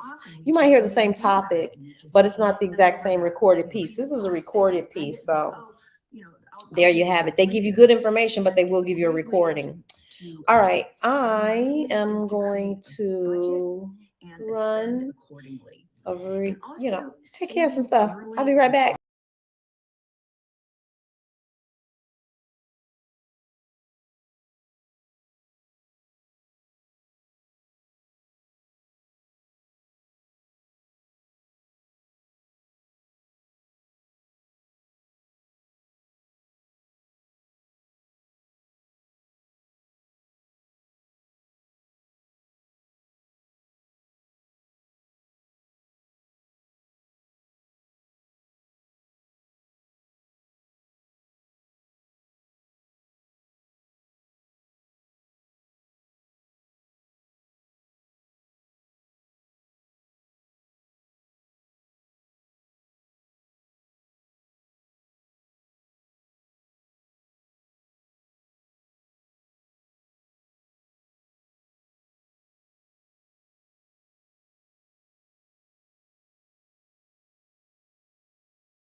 the super spikes, both in AMC and GME. And then we see, of course, pockets of retesting levels at lower highs on a weekly basis. And I think that was based upon, again, trend, momentum, and volume. But now this year has changed. I think the elements of these meme stocks and investing is still out there. I just think that since there is now a dearth of money, there's no longer an abundance of money, that there seems to be a focus point on short squeeze strategies on lower market cap stocks. And hence we have Bed Bath & Beyond this year. And I think that explains why we saw that particular short squeeze occur earlier this year, because it is of lower market cap. I mean, right now, market cap right now is around 324 million versus, let's say, GameStop at around $6 billion and even AMC at $2.5 billion. But the same thing applies to all these stocks here, is the negative earnings. And you have to consider, short-term momentum trading versus long-term investing. And when a stock like, let's say, Bed Bath & Beyond is losing, this is on a forward basis, $8.83 a share. That is essentially about 3 times its current stock price. That's technically insolvent. If you look at, for instance, AMC, they're expected to lose $1.09. That implies, relative to the share price around $5, a negative 21% earnings yield. And lastly, GameStop, $20 stock, just approximately expected to lose $1.32. It has a negative 6% earnings yield. I think that explains why we're seeing such underperformance now as of late on Bed Bath & Beyond, second place AMC, and third place GME, because it's not losing as much money. But at the end of the day, you have to consider now there seems to still be a lot of momentum. I don't think this whole phenomenon associated with Reddit and meme-based trading has gone away. I just think it's gone into smaller market cap names, which again may not be necessarily names we've ever heard of. George, the word that always comes to mind for me when thinking about this space is surprise. And it caught us so off guard the very first time it happened. But each spike has seemingly been less and less ever since, as the market, the living being that it is, adapts and changes as a result. And, this is the embodiment financially of essentially screaming fire in a crowded theater with one exit. I mean, that's what we watched happen with so many of these names and that unfold and the craziness that ensued. But looking ahead, I'm excited for what to bring. You obviously talked about the macro differences. Money's not as cheap as it once was, and maybe this shifting to different style names, a little bit smaller. So we'll see what 2023 has to bring. But thanks to George Tillis, as always, senior markets correspondent for the TD Ameritrade Network. Always great insights. That's going to do it for Jenny and myself as well. Jenny, what a year 2022 has been. It's been a busy one. It's been one that's definitely kept us on our toes. So thank you for tuning into Next Gen Investing all year long. We appreciate it from Alex and myself.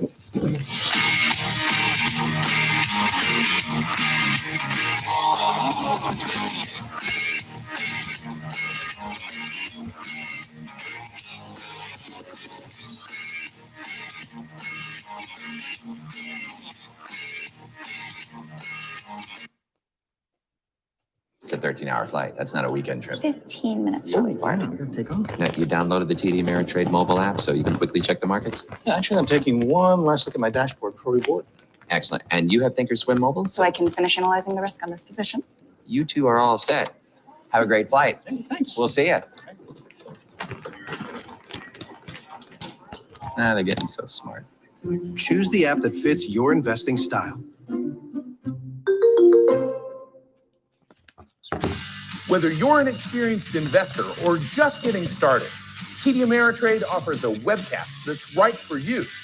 The platform demo webcast series is designed to help you broaden your knowledge of tools and resources available from TD Ameritrade.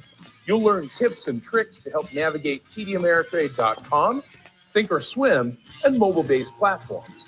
Best of all, you can ask questions by chatting directly with an education coach. It's interactive learning at its finest.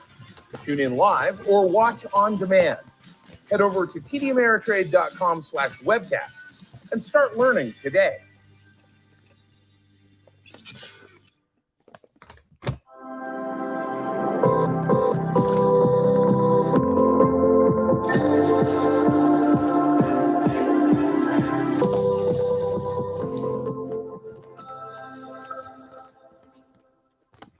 This is my headquarters. This is where I trade and manage my portfolio. Since I added futures, I have access to the oil markets and gold markets. Okay. I'm plugged into equities, trade confirmed. And I have global access 24/7, meaning I can do what I need to do. Then I can focus on what I want to do. Visit your online broker today to learn more.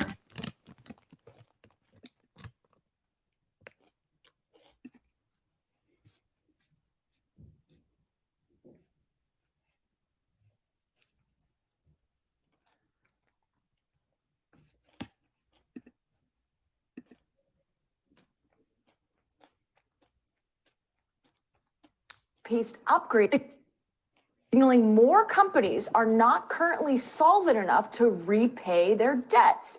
It's tough to get into distressed debt, Kelly, and if you're not a hedge fund, it's even more difficult. But investors can get into high-yield corporate bonds like ETFs. What you're seeing on your screen right now are examples, JNK, HYG, just a few. And you can look that the yields that they offer are higher because of a higher risk of defaults. And you can see just over the last 3 months or so, all of these are up. Well, they were up 1%. J&K up 0.5% right now, with HYG up over 1%. No, it's such an important warning for those thinking about these high yields. Christina, thank you. Christina Partsinevelis. That does it for the exchange, everybody. Coming up, we'll get another prediction. Gas Buddies Patrick DeHaan tells us where he sees prices next year. Power Lunch begins right now.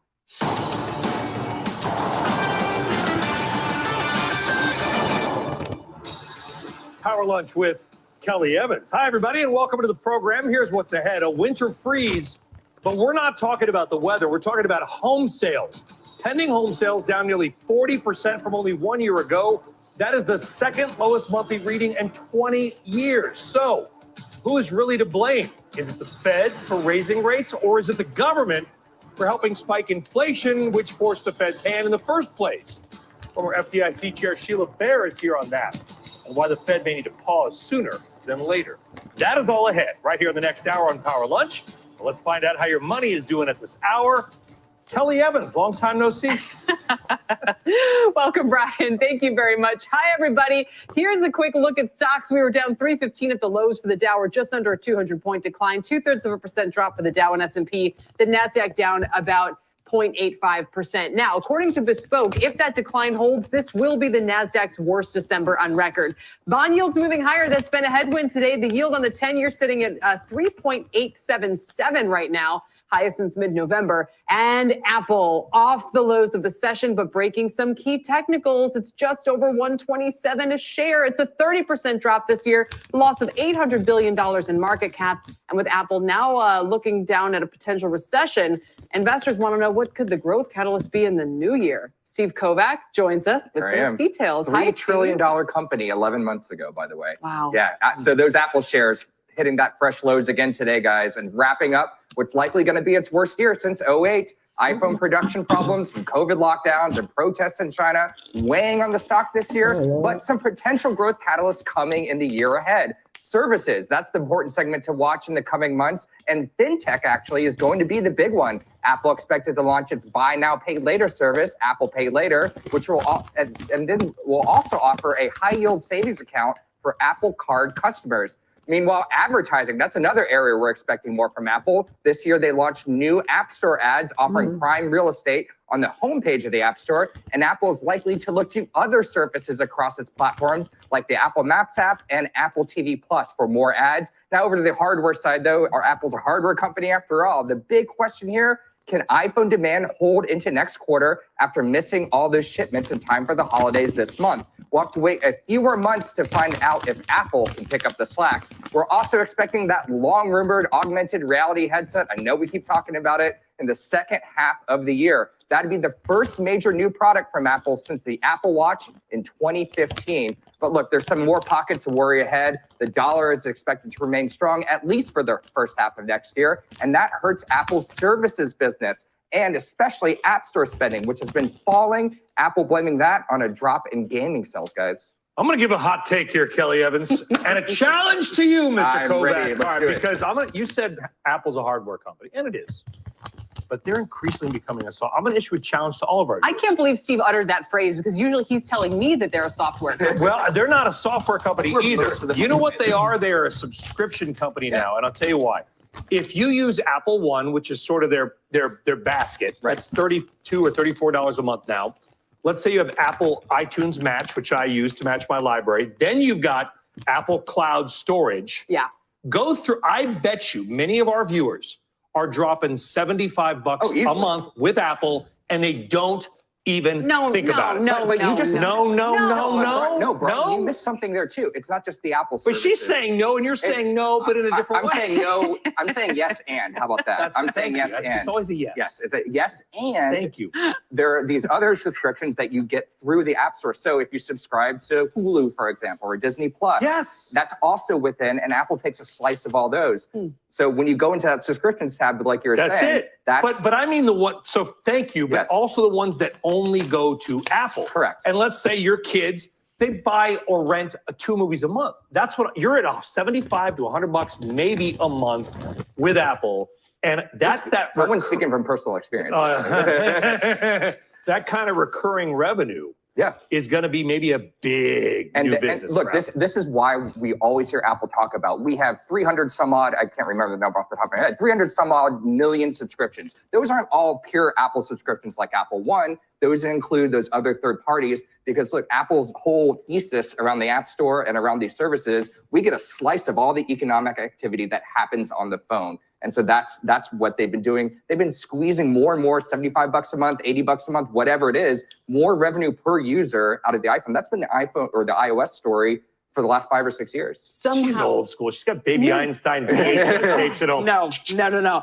Our boat is similar, but the place it's going is different. Somehow I'm doing Google Photos for all this stuff. I'm doing WhatsApp for all of my messages. So, I take your point. I don't do music at all. I guess we have YouTube music in the house. I mean, so it's yes, there's a huge number. Casey Kasem top, and this one goes out to Kelly in Lexington, Virginia. Right? And I don't use Apple's podcast platform. So somehow, even though I have the phone, I've used almost any other platform or software available. I don't even use their built-in mail app because I don't think it's that But that's good. the point I'm making. They're still getting slices of that. Terrible. It's terrible. Yeah, I use the Outlook app, but to your point, they're getting a little bit of that anyway. So this is why they're in so much trouble in the EU, because they have power over everything that happens on the phone, and that power is weakening. And that's the real risk in the services business. Yeah, it's sort of like they're a lose-lose for them. If they retain the power, they're going to get into regulatory trouble to break it down. And if they lose the power, then they've lost the whole point there anyway. But just go to that iTunes tab, go to the subscriptions tab. Go to That's all you gotta see, account subscriptions and just see what you might have. You'll be horrified. Yes. I've got what is Plant Snap, and why are we spending $2.99 a month on it? All right, now I got to check. Fair point. Steve, good stuff. Thanks, Appreciate guys. it. Thank you very much. Oh, by the way, Plant Snap is a pretty cool app, I have to say. All right, while you may not care about, don't do this. While you may not care about Apple itself, we are guessing if you're watching or listening to us right now, you either accidentally stumbled upon us or you do care about the broader market. And many strategists and investors say that Apple's pain may be bad news for the macro market. Here's why. According to ETF.com, Apple is in more than 400 ETFs and is more than 6% of the S&P 500's SPY ETF. Let's bring in Sarat Sethi, portfolio manager at DCLA and a CNBC contributor, probably a subscriber to Plant Snap as well. Sarat, but before we go into that, let's talk about Apple. How much does Apple mean to the macro market? So break it down in 2 ways, Brian. Apple means a lot to the market. If you're invested in the market, if you're in an index fund or an ETF that mimics the S&P, you have a big exposure here. And actually, a lot of funds are overweight Apple. So in this way, you're seeing when the market comes down and Apple comes down with it, even more than it's pulling down the market. We had this happen with the big boys, the FANGs, a year ago. They've all lost a lot of their muster. I mean, Microsoft's still about 4.5%. But Apple is the bellwether, and if you see money coming out of it as you do now, people are either going to use it for source of funds or they just need to, come out of the market. So here's my hot take, Sarat, which is poor Apple. This isn't about their business model. This isn't about this isn't about any of it. It's not about Apple. It's not about Meta. It's not about Amazon. It's not. $12 trillion has come out of the stock and crypto space, Sarat, over the past 12 months. It's no individual stock's fault, is it? It's just a Fed story. They injected huge liquidity along with the federal government. Now they're throwing that process into reverse. That's it. That's the whole story, isn't it? I think that's a big part of it, but it's not the only part of it. I think it's also when you talk about interest rates, and that's the part. When the Fed put all the money in, yes, all the go-go momentum stocks took off. But now what people are looking at, and you guys were talking about at the top of the hour, it's where is the growth going to come from? And if people are a little bit scared that, hey, Apple might not be the same company it was 2, 3, 4 years ago, couple that with the interest rates, you're going to get money coming out of a stock that's 6%. That has been a winner for everybody. So if you're looking at your portfolio and you're saying, wow, this thing is becoming a really outsized position. I have losers on one side. I can offset them against gains. Where am I going to get my gains? Well, I can downside Apple. And now guess what? There are other opportunities in the market as well. I don't just necessarily have to be in momentum growth stocks and technology. All right, so let's talk about where we should be. What we're going to do the rest of this week, I think, Sarat, is find some opportunity. And you brought some cool new names for us, as you normally do. We all want to smell nice, right? Or we want other things to smell nice, like the streets of Manhattan to smell nice. Smells like cannabis. But Sarat, international flavors and fragrances down 30%. They make everything smell better, including perhaps our portfolio next year. Yeah, it's not a household name. They bought DuPont Biosciences. They merged the two companies. They are the ingredients that go into perfumes. They're the ingredients that go into your food. And even into pharma. So they're like the area that will grow with the areas that we think will do well when the economy is slowing. It's a company that trades at a market multiple. What they're doing is they're deleveraging, and they're spinning off different divisions that aren't going to be adding value to the core of the business. And we think this is kind of one of these unloved, it's not sexy, but it's a cash flow company that's going to pay down debt. It's doing its own LBO. It's got a 3% dividend yield. And guess what? It is providing essentials to people that want to go out and buy products and buy food and pharma. The other pick we didn't have time to get to is GE, old General Electric. We got international flavors and fragrances and a little GE Sarat study. Thank you, my man. Appreciate it. We'll see you soon. Thank you. Now, the one major issue hanging over the market and those growth stocks is the Fed and its fight against inflation.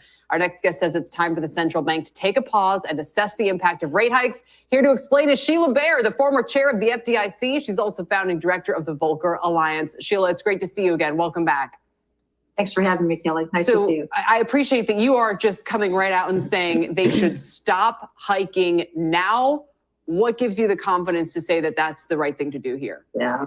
Well, I'm saying hit pause, not necessarily stop, but I do think, look, you have to look at where they started, which was near zero, over 4.25. That's a 6,000% increase. It's a pretty dramatic increase in borrowing cost, and we have an economy that's much more leveraged than it was back in the Paul Volcker era when he was fighting the great inflation. It was a different, I applaud their emulation of his courage, but I do think there's some different circumstances that need to be taken into account. So, yeah, I do think it takes a while for these increases in interest rates to flow through to the economy. We don't know the full effect yet. We're seeing some positive signs. I do think it'd be prudent to hit pause and wait several months and see what the impact is before they go further. Do you think they need to pay more attention to things like yield curves and what the financial markets are telling them? I mean, should Chair Powell basically couch what he's saying? And yes, I know the CPI is at 7%, but I pay attention to these forward-looking markets, and they're telling us that we're going to be in a deep recession within maybe a year. Yeah, well, I think you should worry about that. The yield curve is pretty traditionally has been a pretty good indicator, and the Fed's focused on short-term rates. That's another difference between now and the great inflation days. They're basically paying banks and other big financial intermediaries not to lend. So if you park your money in a reserve account or a reverse repo with the Fed, you're getting an increasingly higher rate, nice juicy returns. You do it just risk-free. You don't have to lend into the economy anymore to earn a decent return. And I think that is a very powerful tool that they're using now that they weren't using back then. Another reason to stop and pause and evaluate the flow-through effects before they go further. Yeah. But talking about the yield curve, this puts tremendous pressure on short-term rates, which is why I think you're seeing these very significant yield curve inversions over the past several weeks. And that, yeah, he should be troubled by that. So what happens if they don't pause right now, do you think? Well, look, it depends. If they do another 25 basis points the next time, maybe that's okay. I do think there are fragilities in the system. I cited the elevated levels of debt we now have in our economy, but that doesn't even count the tens of trillions of debt you're not seeing. Liabilities that are based on derivatives exposures that are off balance sheet that reside in the shadow sector. Another difference between now and back during the great inflation days. So I think they need to see, look, I don't have, if private funds take losses, fine. But all the college endowments and pension funds and others who have gone into those risky investments because they couldn't get a good, strong yield on lower risk investments, they could get hurt too. And that's another thing that I think argues for going slower. How much? Because the blame game's already beginning, Sheila. As you know, we've seen politicians going after the Fed. The economy will probably go into recession. The finger pointing will accelerate. But to my intro at the top of the show, how much is, and not on one party or the other, because they both passed the original bills, how much was government spending, stimulus, PPP loans, et cetera, in your mind, responsible for the current inflation? Yeah. So Washington has an inflation bias, and I don't think you can really have a clean separation between fiscal spending and monetary policy.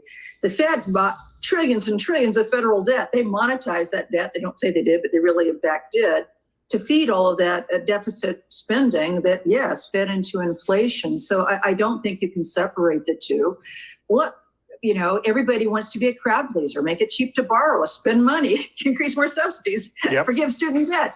Those are crowd pleasers. And because of this very long, protracted period of low interest rates, the government's been able to get away with it, but they can't anymore. So I would say a pox in everybody's houses. There's just an inflation bias in Washington. Well, you're right. Listen, you get elected by promising to give people things, not to take things away. And there was huge amounts of need for all the COVID relief at the beginning. Yes, but a year later, when half the country was basically operating almost as normal, and we did a lot more than any other industrialized nation in the world. So forget about just blaming the U.S., Sheila. We can look around the world and say, why did we do so much more than the other nations? That had to have played a major role. And now the government is trying to do things to, quote, combat inflation. You just wonder if spending more in an Inflation Reduction Act is going to actually reduce inflation.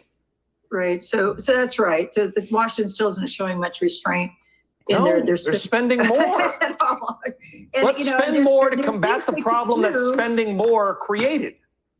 Exactly.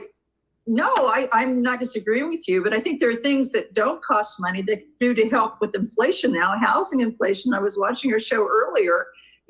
Zoning restrictions, permitting bureaucracy. Why don't we get on that and build more housing to bring those prices down as opposed to putting it all on the Fed? Immigration's another third rail, but if you're worried about labor costs, a little more immigration could help there too. So there are things that don't cost money that we could do from our elected officials. We're just not getting any kind of a leadership or focus. It's all on the Fed. And the Fed's got a big role in this. They shouldn't have to do it all. We just say, we'll leave it right there. Okay, great. Yeah, we'll leave it right there. Sheila, thank you so much. We really appreciate it. Thanks for joining us today, Sheila Bair. It's like she's right on the point. It's like we talk about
and maybe even may lay off them. I don't know. Where do you think Meta is headed in 2023? Meta Platforms is one of your picks for 2023. So we like Meta here really is for three reasons. One is I'm a value guy, Nicole. You know, this was a company that had a market valuation more than $1 trillion. You know, it's down about 65% in the last 12 months. So things were on sale in terms of it coming down. But what I like is you're trading at about 12 times free cash flow. That makes it the cheapest of all the mega cap tech stocks, much cheaper than the market. So you've got a nice valuation advantage. Second, of course, is you've got a unique property here. You're reaching 2.5 billion people on a monthly basis. When you combine your Instagram, your Facebook, your WhatsApp, Reels, you've got a great conglomeration of social media sites. I think the two big wild cards. One is what's going to happen with TikTok. The trend is clearly in place to start banning the use of it. Many states now say state employees can't use it. The movement is afoot to do the same thing with federal employees. That could be, the TikTok could be banned countrywide. I think that's a low probability event, but certainly as TikTok recedes, that's good for Facebook. And finally, I think Zuckerberg is realizing the metaverse has future, but he can't bet the company on it. He's got to pull back in the spending. Otherwise, he's not going to have employees to work with him because they're looking at their stock options and employer-based compensation and saying enough is enough. So I think there's many reasons for Meta to do well in 2023. Okay, and what about a name like Verizon? I mean, so widely held, a dividend payer, obviously also got crushed this year. Your thoughts, a quick one on Verizon. Valuation 12-year low, highest dividend payout on the Dow, 7%. And of course, it's a very cozy relationship between these wireless carriers. You got the big three, so I think they're going to be nice to each other on pricing. A lot of their capital expenditures are behind them. I think in a potentially volatile market, Verizon is a large cap to help your portfolio stabilize. Yeah, and when we turn and we look abroad, you think about emerging markets, you have an ETF, the Vanguard ETF, VWO, also a laggard, but not as bad as what we saw in tech or some other investments in 2022. Why is emerging markets probably a good place to park some money? Nicole, this is such a great diversifier for people's portfolios because the emerging markets has one of the lowest correlation with the domestic S&P 500. You're also trading at about 60% of the valuation is under 10 times earnings. You've got a dividend, which is about 3.4%, more than twice what the S&P is. And that dividend has grown about 7% annually for the last 5 years. So this is a very attractive in its own right. I also like the fact that you've got about 1/3 of it, the exposure to China. China has been called uninvestable this year. People's attitudes are starting to change as they're getting more constructive in terms of their regulatory policy, more constructive in terms of their approach to COVID. I think VWO with exposure to emerging markets could be a great play in 2023. Right, and then we see Lithium Motors, which really has a slew of names that it works closely with, even Ferrari and Bentley, and LAD is the ticker symbol there. Is this one also that is on your radar? Way out of favor. It starts with Tesla, which is tremendously overvalued, going down, dragging down the whole industry. Also, people are worried about the recession. Obviously, car buying is something you could postpone a year, but we just talked about how the recession may not be so bad. Lithia is trading at 5 times earnings. It's one of the largest auto dealerships. You got about 284 locations in 25 states in Canada. What I love about Lithia, in addition to just 5 times earnings, is got that rural strategy. Their locations are in the hinterlands and so forth, where there's a lot less competition. There's a tremendous brand loyalty. No matter what car you're going to buy, they handle 40 brands. So if, as we imagine, there's ultimately a big shift over to EVs, they're going to be selling the EVs. They don't care what you buy. And of course, up to half their revenue is in services. That's the last bastion of non-transparency, high margins. You don't know what you're paying for. I think Lithia can take advantage of it. It's a company that's been around for 80 years. Yeah, and they have an array of names, right? I mean, from Ford to, as I said, Bentley. I mean, you'll see a different price point here. And while auto sales have been dropping because there's been so much concern about loan payments and auto loan rates on the rise, this is a different story. It's been an underperformer versus the S&P for 2022, but maybe a different picture for 2023. David Dietz, PPAC Private Wealth Management. Love having you on the show. We will see you in 2023. Thank you, David. Nicole. Coming up next, Wedbush's Dan Ives standing by. I'll take a look at the year that was in tech. Of course, all things Elon Musk, Twitter, Tesla. What's on his Christmas wish list for 2023? That's really what we need to take a look at next on the watch list.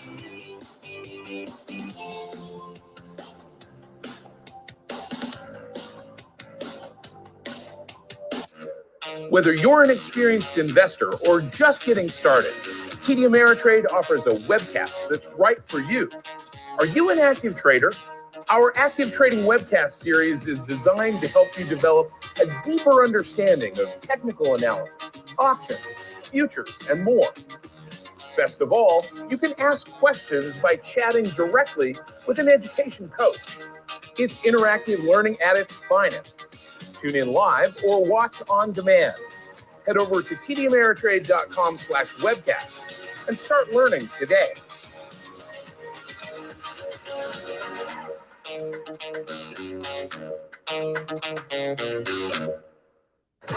I'm Nicole Petalides coming to you live from the New York Stock Exchange every single market day from the opening to closing bells. Tune in to the TD Ameritrade Network.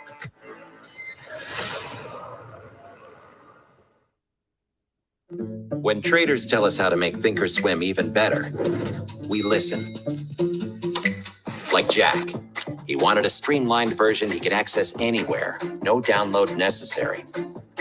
And Kim. She wanted to execute a preset trade strategy in seconds. So we gave him Thinkorswim Web. Because platforms this innovative aren't just made for traders, they're made by them. Thinkorswim by TD Ameritrade. Trading has changed forever as a new generation of investors make their impact on markets. It's more important than ever to navigate through the frenzy of meme stocks, IPOs, and the next wave of tech.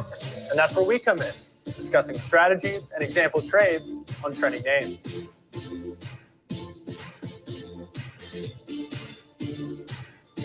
Take control of your financial future. Next Gen Investing, weekdays at 1 p.m. Eastern, only on the TD Ameritrade Network.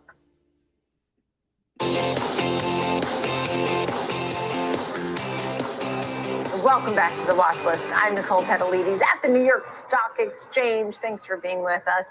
Well, it's been a rough 2022, especially when you're talking tech. So now, what does the future hold for 2023? Our next guest sees some good things for tech going forward. Joining me right now, Dan Ives, Managing Director, Equity Research at Wedbush Securities. Dan Ives, great to see you. So I know you have a whole wish list and it has Apple and tech jumping and, Microsoft. There's a lot of things that we want to hit in that top 10. But before we do, can we talk about Elon Musk and Twitter and Tesla? What do you think in January we're going to be saying about the Twitter CEO replacement and all things Tesla? Well, Nicole, I think it's about you need to ultimately fix this disastrous situation, which is really the Twitter situation for Tesla stock. I think that's about 75-80% of the sell-off that we've seen here.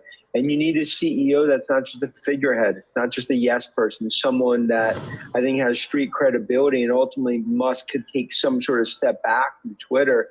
Because otherwise, I think, it's a fork in the road time for Musk and for Tesla.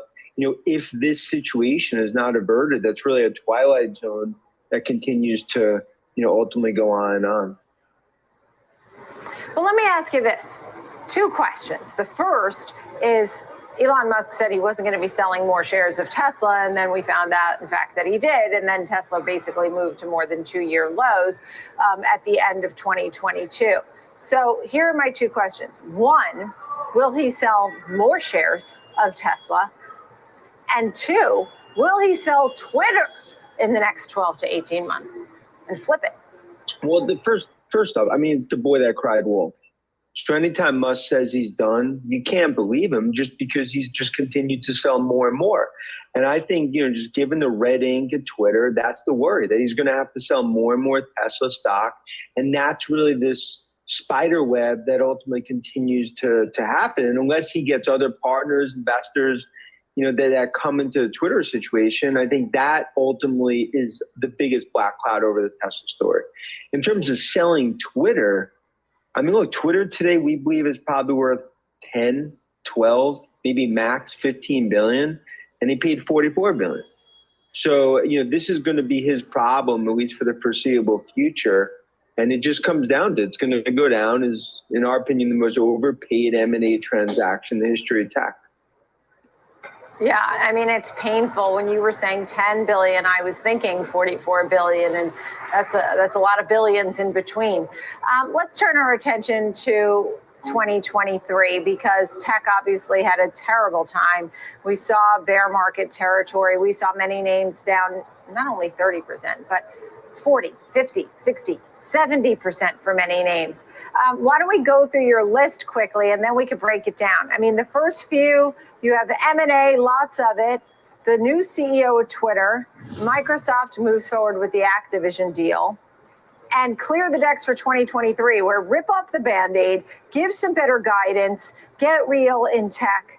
And then Apple, the production moves out of China and places like India and also Vietnam. Tell me about some of these ideas here. Well, Nicole, I mean, 2022 being a tech bull, obviously like ourselves, it's been basically every day is like coming into the ring with Rocky Balboa, right? It's been a disaster year for bulls.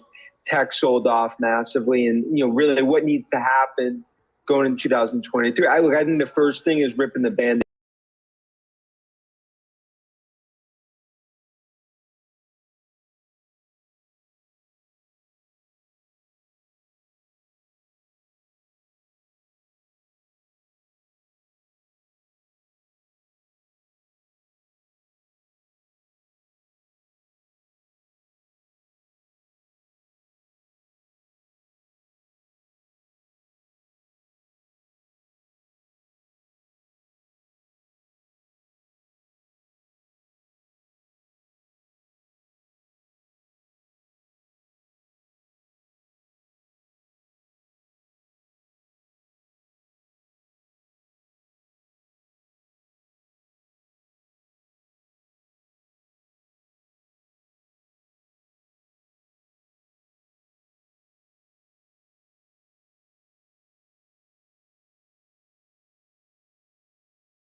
great play going forward. For those that have been in it for a very long period of time, obviously the stock is down, but it's well off of the lows. So if you were in it thinking, oh, you know, this is the opportunity and we're off to the races here, personally, I think this is an opportunity to lighten up, take the tax loss if you're down in it, or take the long-term capital gains, offset them with some other losses, and move on from this name. It's not one that I like. Okay. And then for Amazon and Google, Amazon, you would pick some up. Google, buy. Tell us about those two names. You know, it's funny. I am well versed in all these stocks, but until coming on your show, I had to kind of pull out the book and really start digging deep again into some of these names.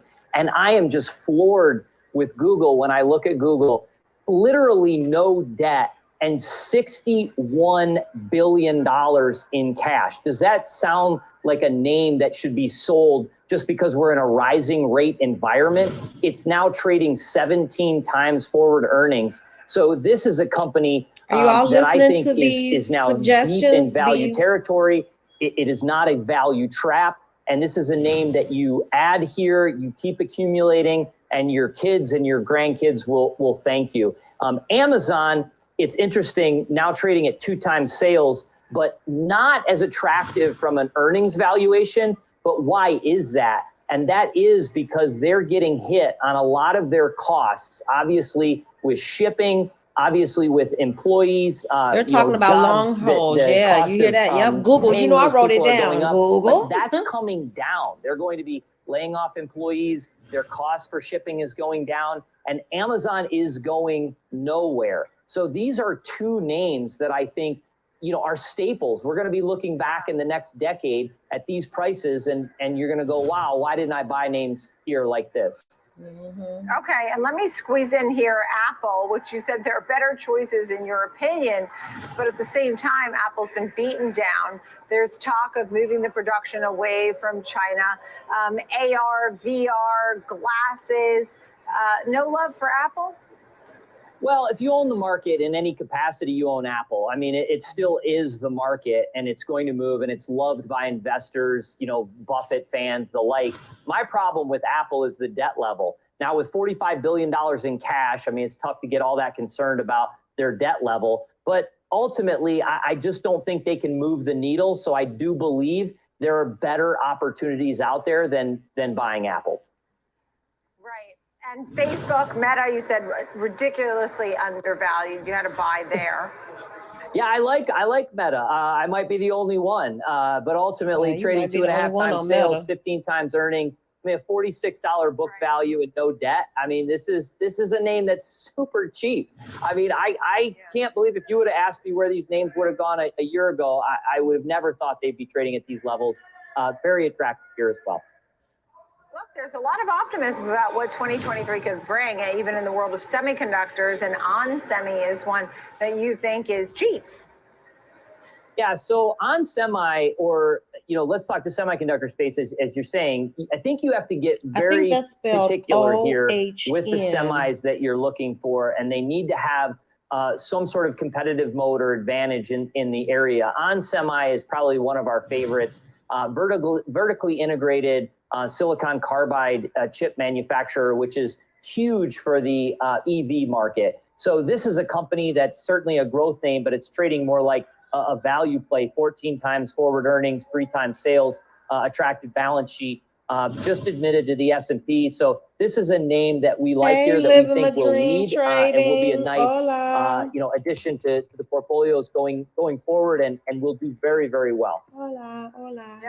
Quinn Pedro, you really did your homework for us. We're very appreciative because I know you had to comb through each and every single one of these names very closely and find out really important details. So thank you for that. Quinn Pedro with a great look at 2023 of Joule Financial. Thank you. See you next year.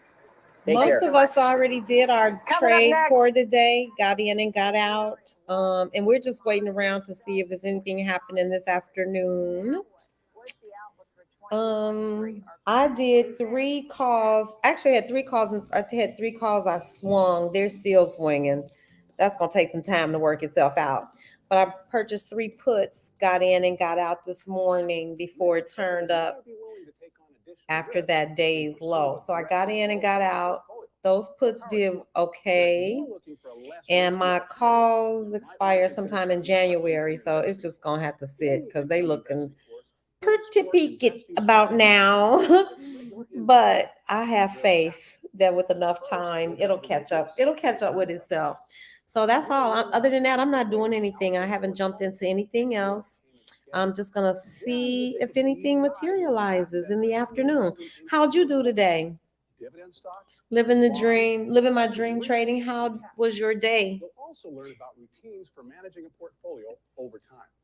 Win, lose, draw. Videos, take quizzes, and perform. And I don't know if anybody else traded. I know me and Frank traded today. Looking for an edge, Johnny traded. He said he'd be back. Johnny traded gold, I think, today. He made some money.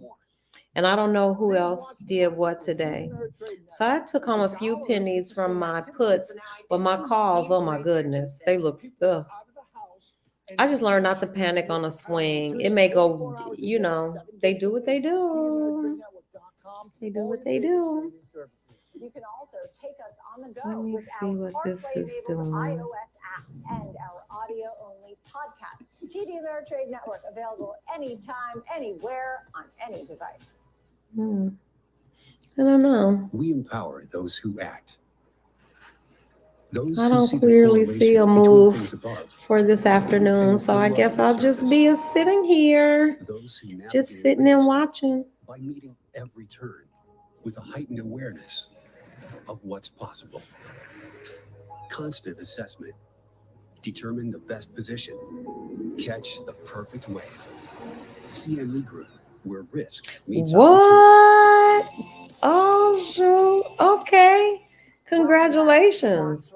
I'm Nicole Pedalides, the New York Stock Exchange. A close look here at the energy sector, the leader in 2022. And what's the outlook for 2023? Joining me right now, Ellen Wald, author of Saudi Inc. and president, Transversal. Well, congratulations, living my dream. Head of petroleum analysis at Gas Buddy. Thank you both for being with us. So, Ellen, there were projections for the average for Brent to be $75. It was over $100. West Texas was going to be $75. It was $95. What do you say about 2023? Well, I think that this year and Bumpy the Nano's not doing you any justice today. All of these projections with not just a grain of All salt. right, C-Bar. Yay, you got out of there, huh? Unforeseen issues that can pop up that will completely change the I oil thought I market did. in ways that we can't even imagine or predict. C-Bar, yay, good for you. We were looking for you earlier today. I figured you must have been busy. Yep, I did 3 puts, cashed those out.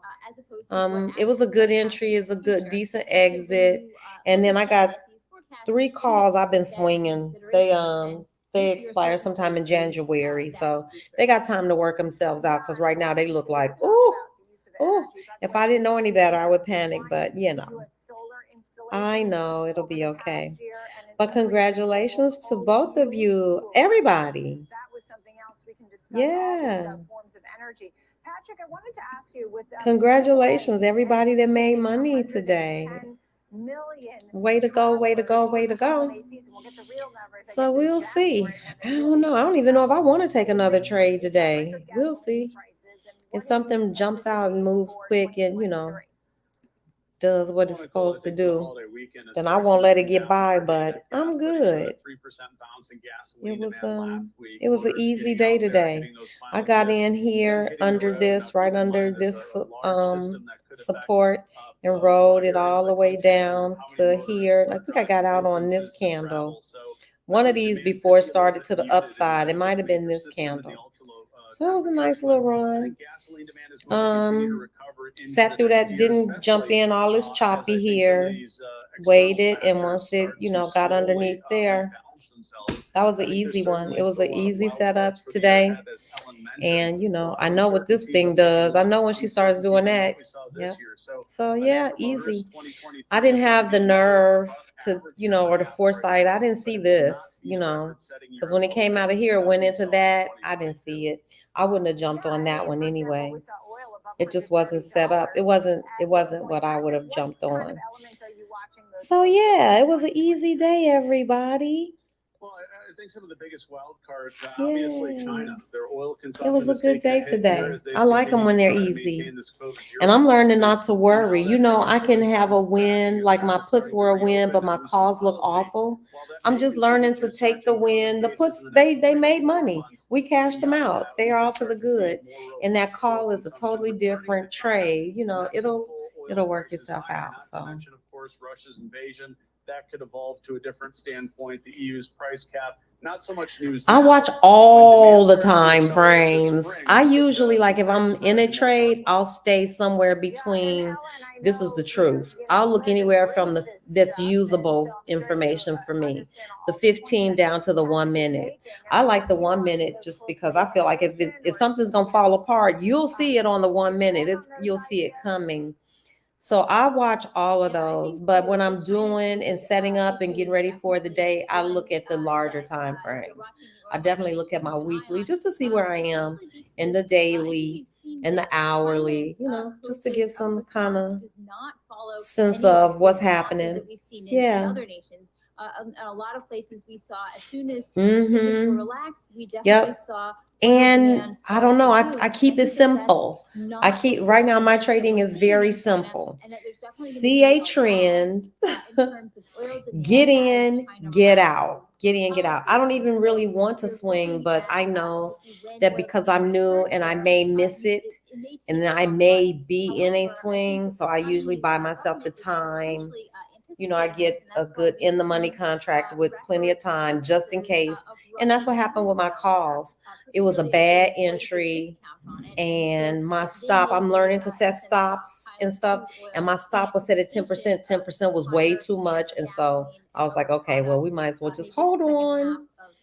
But today I tweaked my OCO order because I'm not comfortable with 10% as a loss, but I tweaked it to 6% today. So we'll see. I got to calculate that. Like, what would that be? And so every day is a learning experience every day. And so we could see further dislocation in terms. I remember you talking about that 1 minute, and I was starting to understand what you're talking about. Yes, the 1 minute moves too quickly. It'll have you so jumpy. I mean, just look at it. If you're watching your chart on the 1 minute, and I've done that, and I jumped in and out of trades more often too, because look at that. It'll have you thinking, oh my goodness, oh my goodness. No, it's better for me. I can see the pattern better if I'm on the 15 minute. I can really see. I mean, because that's clear to see. That was a good downtrend morning, and I got in about here and rode it down. And that was it. Then you can see this. That's 15, 30, 45. That's a whole hour of price, going up. I don't mind. I like looking on the 15 because I can see the 5 works too. I can see patterns, that's a little busier. I do, Patrick, want to know when you talk about. And sometimes I'll look on the 3. That's when I'm really hyped. I'm in it. I'm in this trade. So yeah, you can still see. At least it makes sense. But when I'm prepping in the morning, of course, I look back at the daily. I look at the weekly.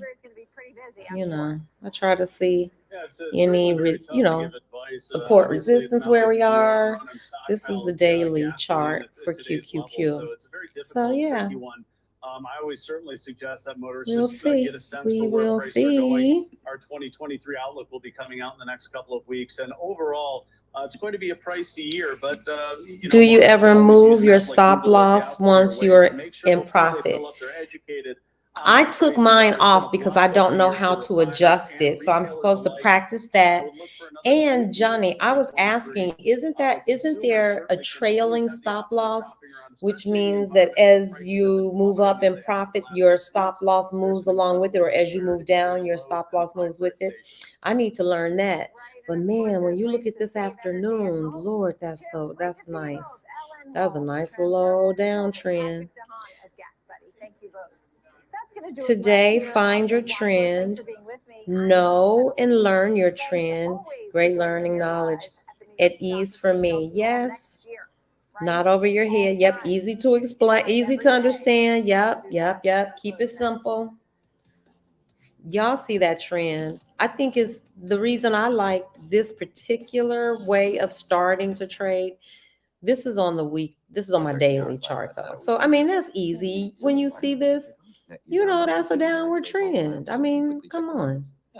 And even though this is the daily chart, if this were an intraday chart, the whole point is to get in there, get some of this, and get out of there. That's it. That's all. That's it. That's all. So that's the real thing.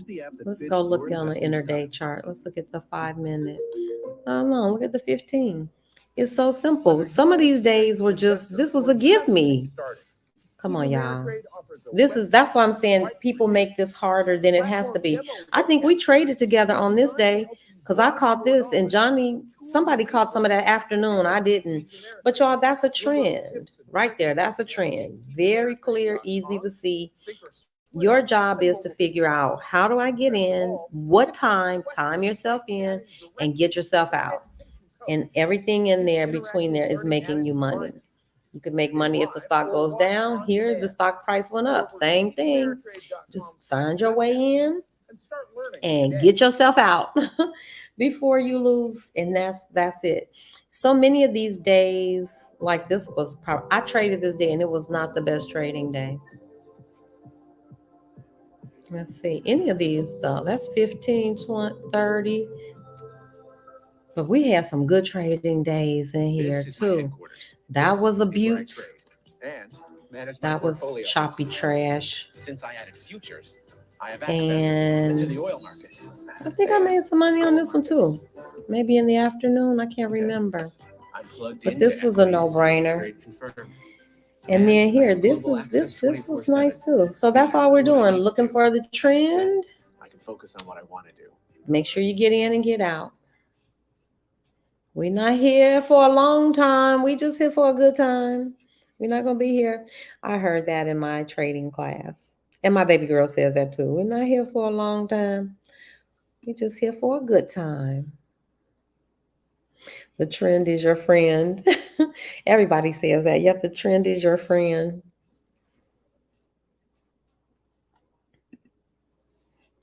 Johnny says, once I'm in a good profit, I'll start moving my stop loss towards break even. So I'm not going from green to red.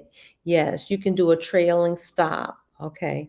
I manually manage my trailing stop, but it's the same. Okay. That's what I want to learn. I want to learn to do the trailing stop. I saw it. It's a little tab where you go to change it to the percent.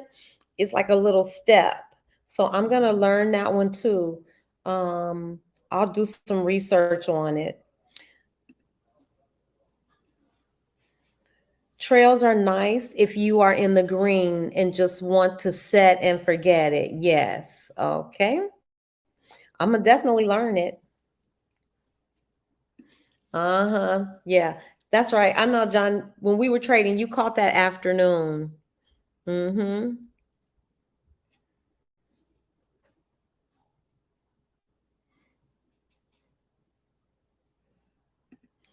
Okay. See, this is why I love this format. Okay. You said now on that trend, you should draw the channel as it starts and you can anticipate the entry on the pivots. Okay. So once you find, yep, I need to do that too. I need to learn how to put channels and, like when it's range trading, I need to learn all those little tools and drawing tools, the toys and tools. But I've seen that drawing tool for setting trend lines. So I do know how to set a trend line. We're all learning together. Didn't you see that? Listen, I learned, y'all watched me. I didn't even know how to put on a stop. So I learned to put on a stop. We talked about the trail. I'm going to learn that too. And then before you all know it, I'll have my charting down too. But to be honest with you, if I did that, living my dream trading, I don't like a lot of stuff on my chart. I don't know why. I like having my SMAs. I want some support and resistance. But I saw this girl, and I might have given you all one of her videos. She has like, it's just too much. It's too much. After a while, it's like, I can't make sense of that. Johnny said it. Yep. We just want to ride on the coattails of the big guys for a few points and then get off. Yep. And Johnny, I don't know, but something I just feel like they kind of already have it built in how much they're willing to sacrifice to retail traders. And once they have given us enough, I think they just snatch that money. I don't want to be a conspiracy theorist, and I don't want anybody to think the game is rigged. I don't think that, but I do think they know how to pull those levers. Yes, and we're all about a workshop. You all, so we need to get us like a calendar together of topics, because we know what the next ones are. They give options, them percent dollars. I set up on them. Actually, the game is rigged. I didn't want to say it. I didn't want to say it's rigged. That's why I said we are not here trying to become multimillionaires and reinvent the wheel. The name of this game really is jump on, grab you some pennies, and get off. Anything other than that, I think you're setting yourself up for real failure. And I have to remind myself, can I pull a lever? I wish. So that's my whole philosophy about this, is that yes, you can make money, but if you are out here trying to make $1 million, you're going to get God. It's just a matter of time. You're going to get God. Frank said it. It's small base hits. They rack them up. $100 is legit money. $200, $300, that's legit. That's legit profits. I am not trying to oversell it. I've made some good money in a day, more than that. And then, but it balances out too. The wins, the losses, so you just want to stay in the green. So those tiny wins, I'm all about a tiny win. I'm learning, because I would wait for that, $600, $700, $800 run up. Who doesn't like that? But the truth is, $100 is $100 more than you had when you started. I'm taking it. Yeah, I don't like my charts all janky. And we got to talk about this VWAP. I've seen Black Girl Stocks use the VWAP. It's like a super trend line. I think I heard her refer to it. VWAP is a must. And then price action areas for me. I do keep different MAs on different time frames. Okay, so then you have like zones of supply and demand on yours. The key is finding your edge in the game. Yep. All about the strategy, not the money.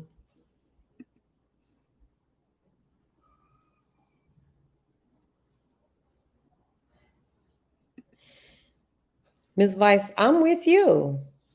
Yep. But see, I need to learn all the math part too. When you all are saying 1%, I'm not sure. Is that 1% of the investment that you put up? 1% of that? Okay, so if you have a $500 investment, you are saying 1% of that would be $50? No, $5. I'm not sure. So we need to make a VWAP remix. Y'all don't know how much fun Frank is to trade with. He's like the DJ, resident DJ.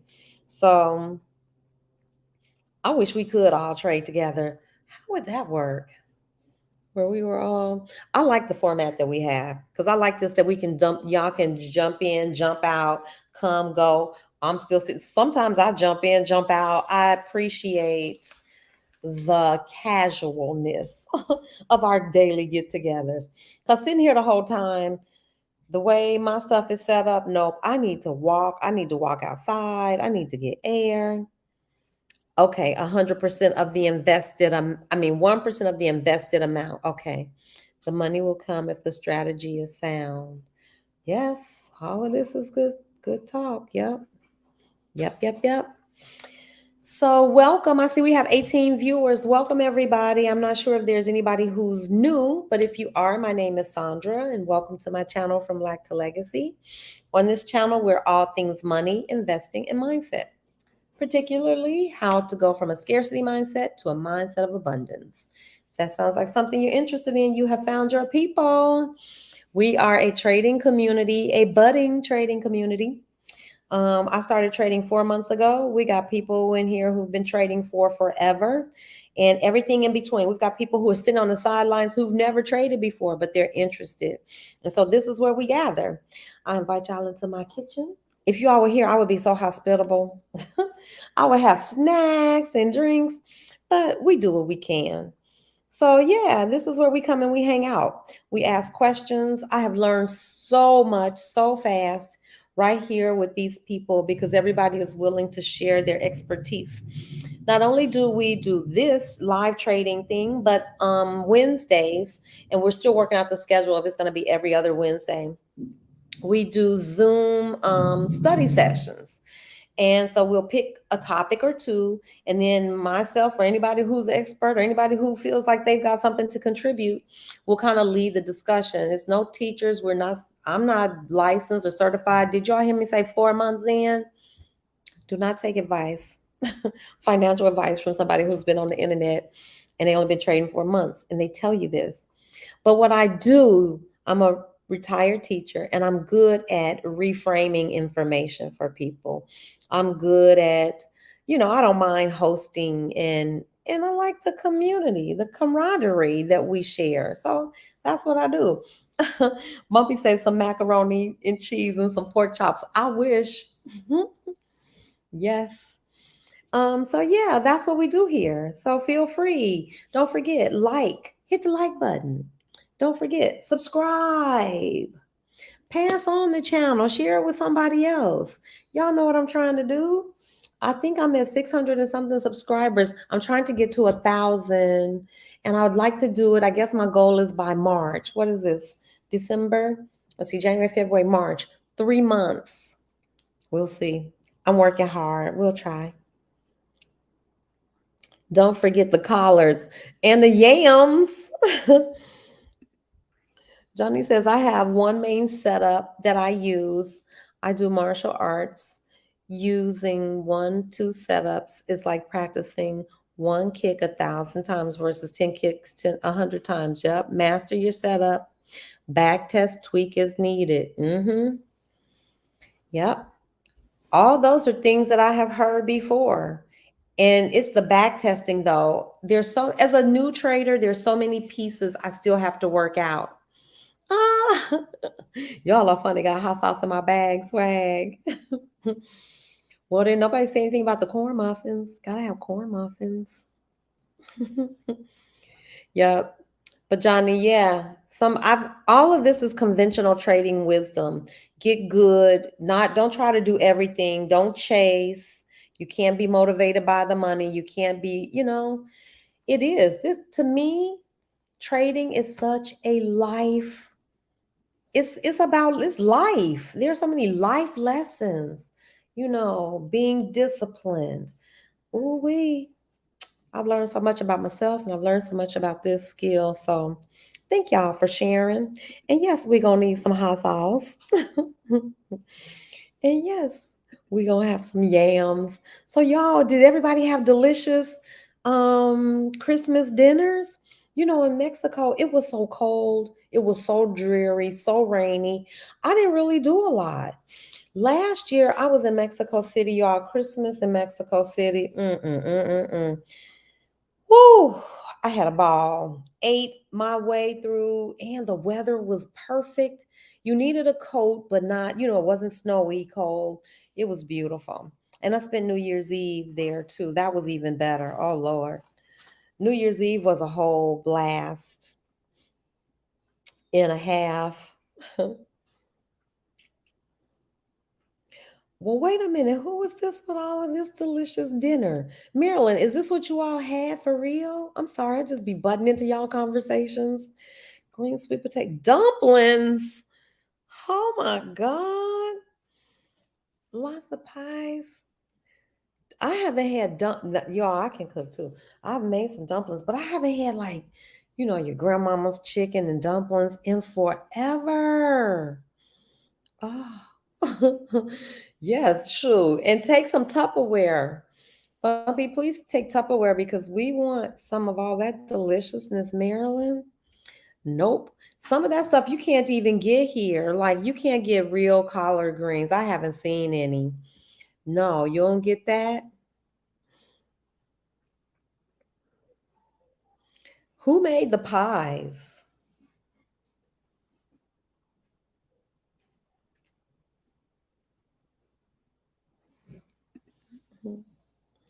Well, let me get this recap out of the way. You all have a wonderful day. We will live in my dream trading. Thanks for stopping by. We'll be here. You see what we're doing. I'm hoping. Okay, wait a minute. She's doing something, y'all. Was that a new low? Whoa.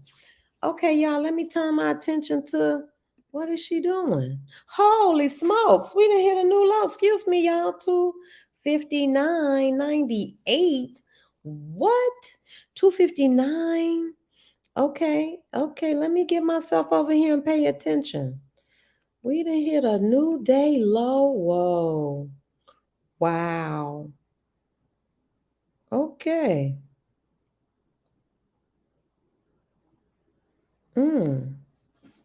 What do you know? She came all the way back from that and kept right on going.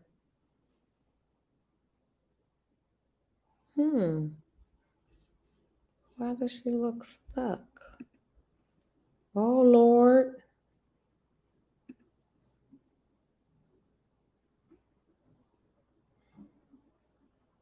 I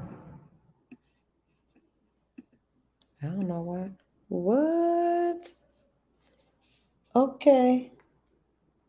Okay, I gotta go, y'all. Hold tight. She on the move. Gotta go inside. Sorry, y'all. Be right back. QQQ is on the move. She is moving and grooving. Hold tight. Hold tight. Hold tight. Let me see where we at.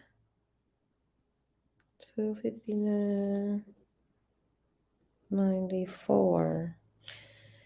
Sheiks. Okay, I'm looking at a put. I should have had something ready, but I didn't. I didn't think we was gonna be going back in today.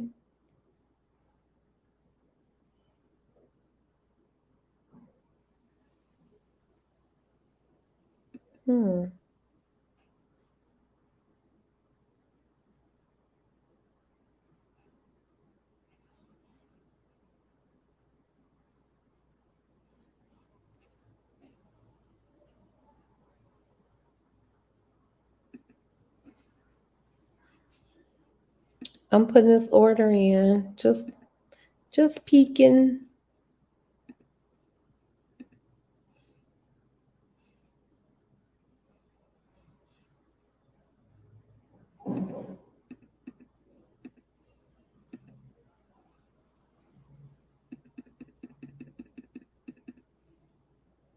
%. Put the close. So 260.23. We're gonna see. Hold on.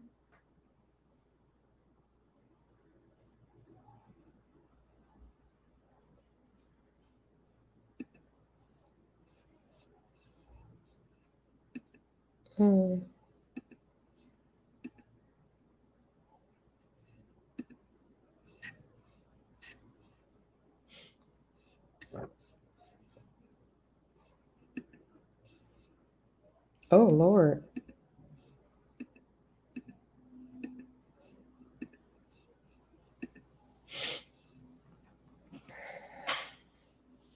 Okay.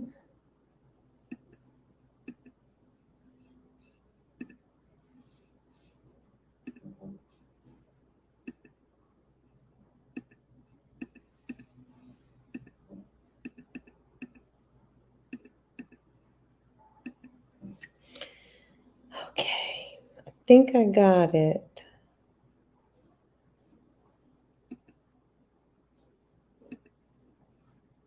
Okay, that was quick. 259. They didn't stay under there long. They didn't stay under 260 long. 260.44.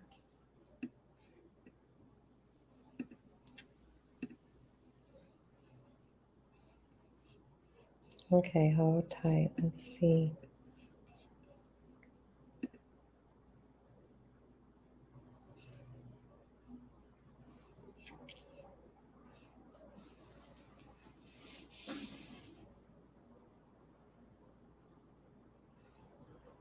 Okay, hold tight. Okay, now is when I would draw a price action line at your previous pivot and look for that previous support floor to become resistance.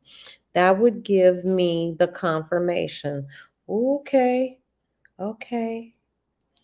She's reversing. Okay, yeah, I'm not fooling with it. Y'all know, look, I just prepped the order. I am slow. I just prepped the order. So, yeah, I'm not, It would have to be a sure enough move for me to go in. Here's what it took me a minute to figure out. Don't take a winning day and make it a losing day. It's not even necessary to do another trade. Yeah, I know in QQQ, if she doesn't get down below whatever that dollar is and stay down there for a while, she'll bounce back really quickly. So yeah, I would not, especially this late in the day. What time is it? Oh yeah, shucks. Mm-mm, mm-mm. No, yep. Marilyn, you already know. Nope. And I'm learning, Marilyn said FOMO. I'm learning to deal with my FOMO. But I need to understand this. Okay, now is when I would draw a price action line at that previous pivot and look for that previous support floor to become resistance. That would give me the confirmation. Okay, I got to make sense of that. If you look back at the 5 minute, you will see where support was. Okay, if you look back at the 5 minute, you will see where the support was. Let me go back because I want to know what you're talking about. Okay, so let me go back to my 5 minute chart. Okay, and you're saying draw it here. Let me get my drawing tools. Okay, so I'm not sure what you mean by pivot. So totally learning. If you go back to the 5 minute, you will see where support was. Okay, so let me see if I can determine where support was. Okay. I would say somewhere around here. I hope this is what you're talking about because this strikes me as a level of support.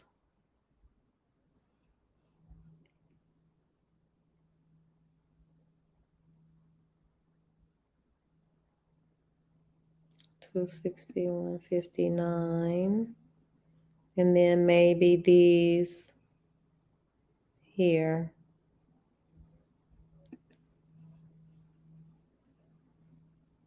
Because we've tapped that low, that 260 basically.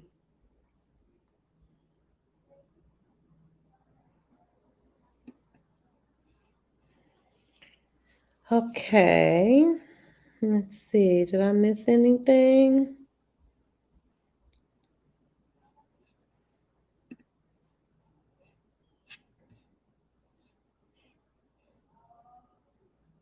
Okay, see where it says XT, eligible at the top, go straight down chart to that valley. Okay, so let me see. XTO, EXTO, where's the, oh, straight down this valley. Okay. And what am I doing straight down this valley? I see it. Okay, I see this. I see the valley. I'm not sure what I'm supposed to do. Yeah, that lower line is support to push stop higher. Okay. Yeah, that lower line is support. You dropped line where I'm talking about. Did I get it there? Okay. Yeah, let's see. Right here. Yep. Underneath here. Okay, so this would be, yes, what was support will become resistance, but yeah. So like here, let's see. This is resistance. This line here is resistance here, but I guess it could have been support here where it bounced off and finally broke through. I think I hope I'm understanding what you're telling me. You dropped line where I'm talking about. Okay. Did I get, as long as I got it in the right place? Okay. I hope I did. If I didn't, please let me know. So let me get my drawing tool back.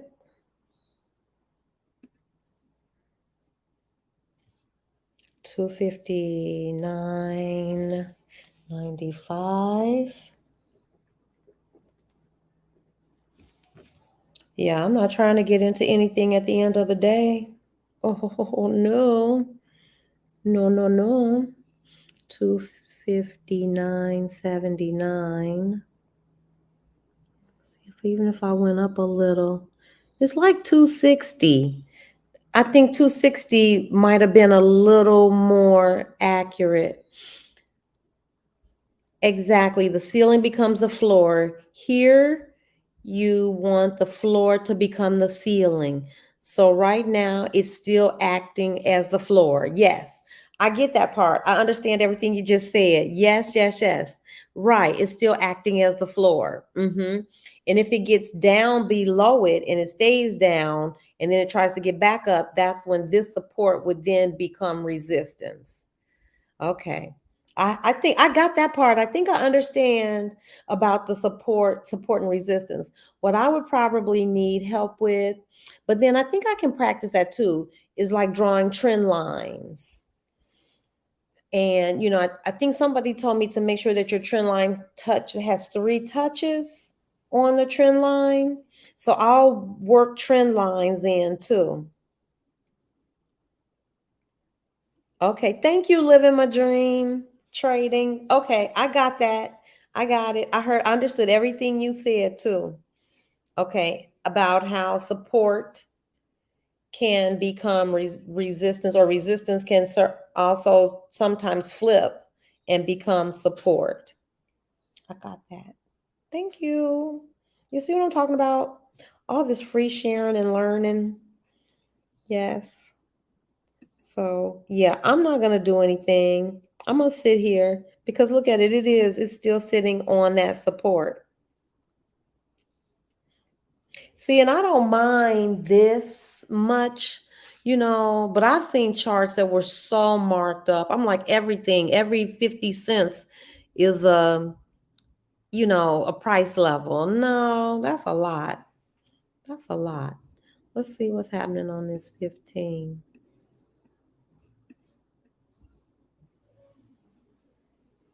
$259, but I was surprised to see it break that 259 period.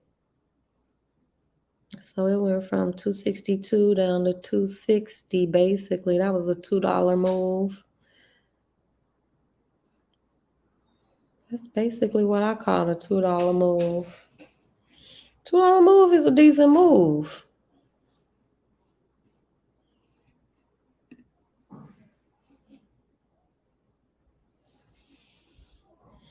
Thank you, Living the Dream Trading.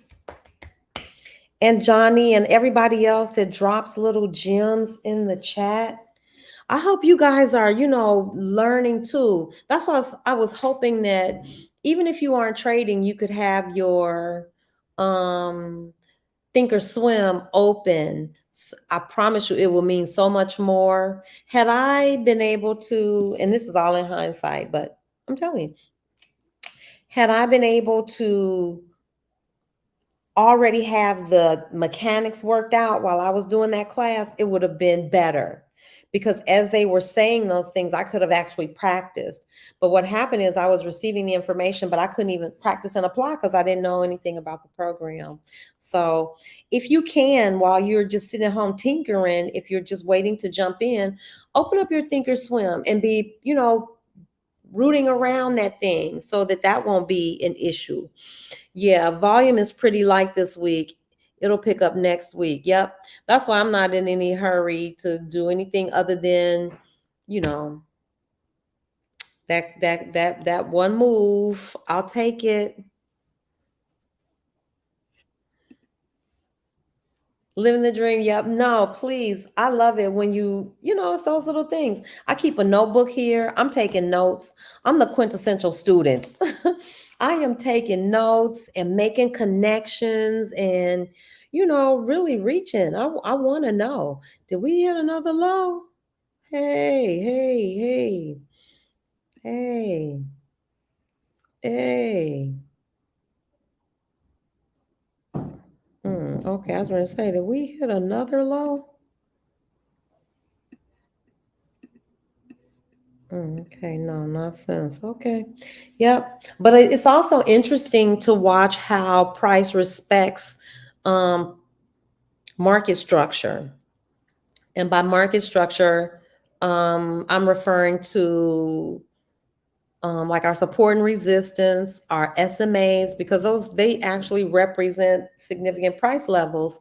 And it is amazing to see that price really does respect these support and resistance lines, or it'll behave a particular way. You will notice that it behaves a particular way when it gets close to them.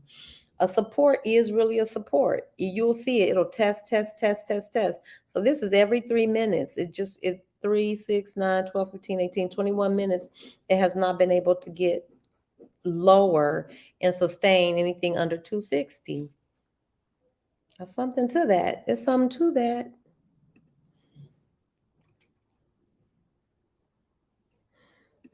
Elle, you do the same thing? Yes. Yep. And wait a minute. And I'm taking pictures. Oh, I will take a picture. Put a comment down here. I take pictures. I do it all. Yeah. Oh, but I don't have sticky notes. I would do that too. But I definitely always have notebook paper, a notebook, a pen, and I'm just jotting down things. And I revisit my notes. Like a real student, I revisit, and I did that for a long, and I keep my notebooks. I have all my notebooks from my classes that I took. And so every now and then I'll go back. Now I don't have to go back to them as much because some of that stuff has now become like, it. But in the beginning, oh man, you wouldn't catch me without a notebook. So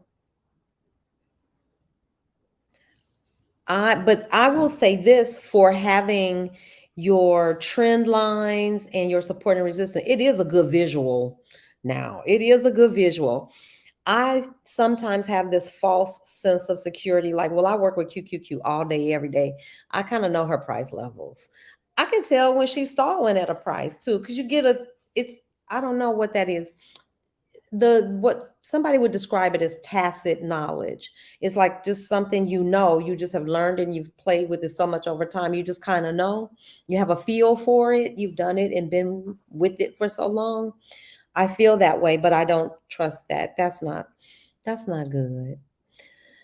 Put the support and resistance lines on your charts.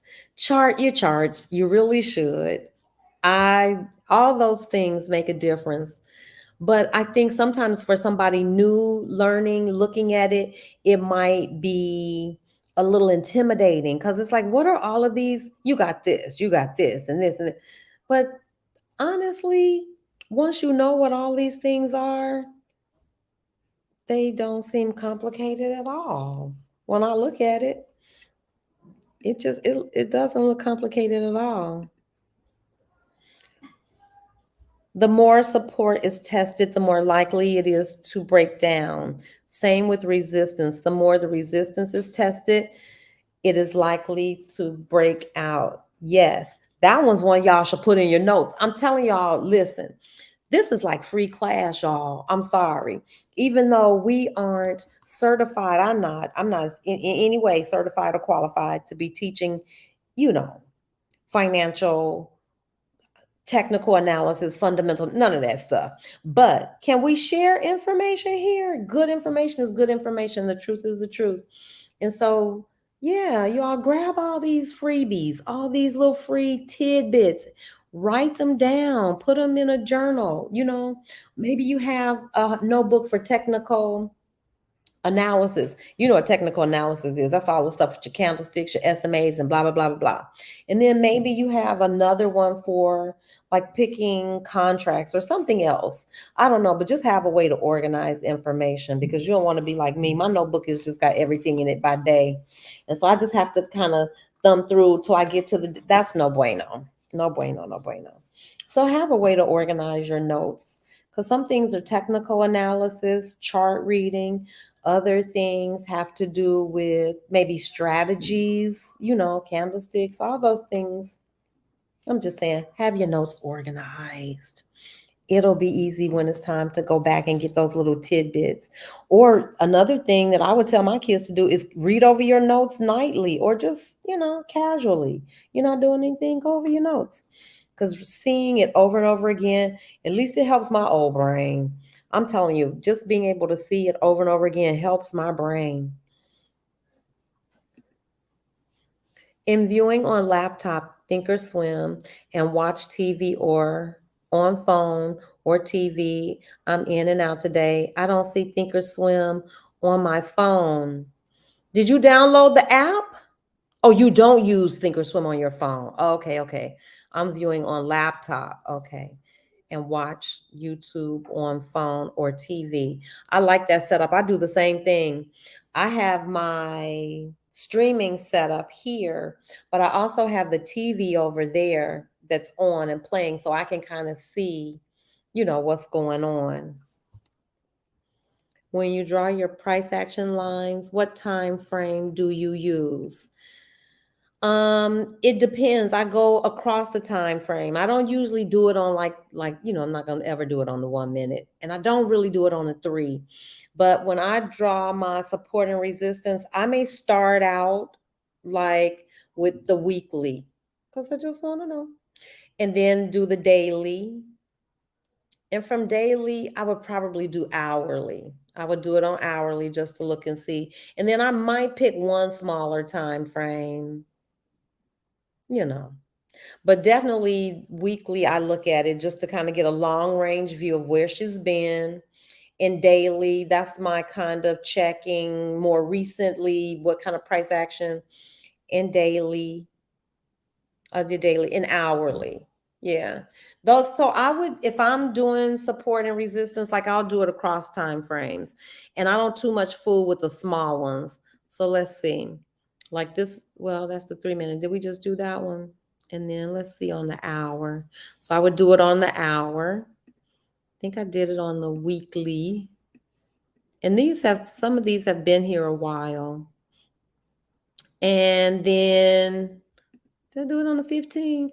I might do it. Yeah, I might come down and do it on the 15. So it just depends. I do my support and resistance across time frames. I want to see if, personally, this is just me, I want to see if they correlate. Like, do I see the same support and resistance across the time frame? Because I think if you see it, if the same one keeps cropping up over and over again, you pretty much know that's legit. That's legit. So I think that was how I was taught to do it across time frames and look for something called confluence, where if you see it on several time frames, that's something you really should pay attention to. If you see a price level that, it shows up on the 1 hour, it shows up on the weekly, and it shows up, then that's pretty significant. That's pretty significant. Miss Vice, how do you do yours? How do you draw yours? Your support and resistance. Do you have like a particular time frame that you prefer? Price is price.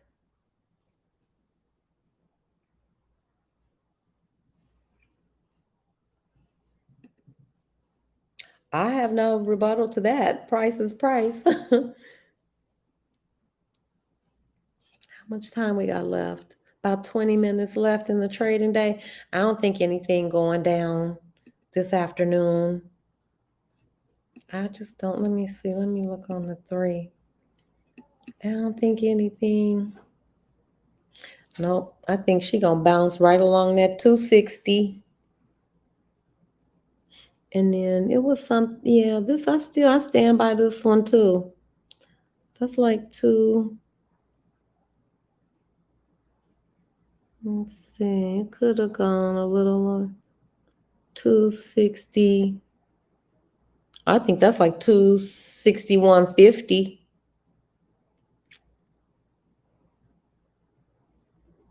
262.50.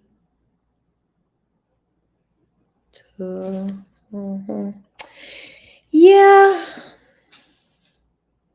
I haven't been doing action lines, meaning it will show same on every time frame. Okay. Ms. Vice says, I haven't been doing action lines, which is why my entries and exits are not the best. Yep, I'm learning. Y'all, some of the simple, if I told y'all would be like, Sandra, how have you been out here trading, baby, without these tools? I have been trading and making money, but not making as much money as I possibly could have made. And I've probably lost more money than I had to lose because I didn't know things. But support and resistance for entries, my entries have gotten so much better, especially if I'm doing a put. And everybody knows I have a put bias. I know it. I'm working on it. Making sure that my entry is close to that resistance. Oh my God, life-changing. Life-changing. All of it makes sense now. But I heard them in class when they said it, but y'all, because I didn't have any context, it didn't mean anything.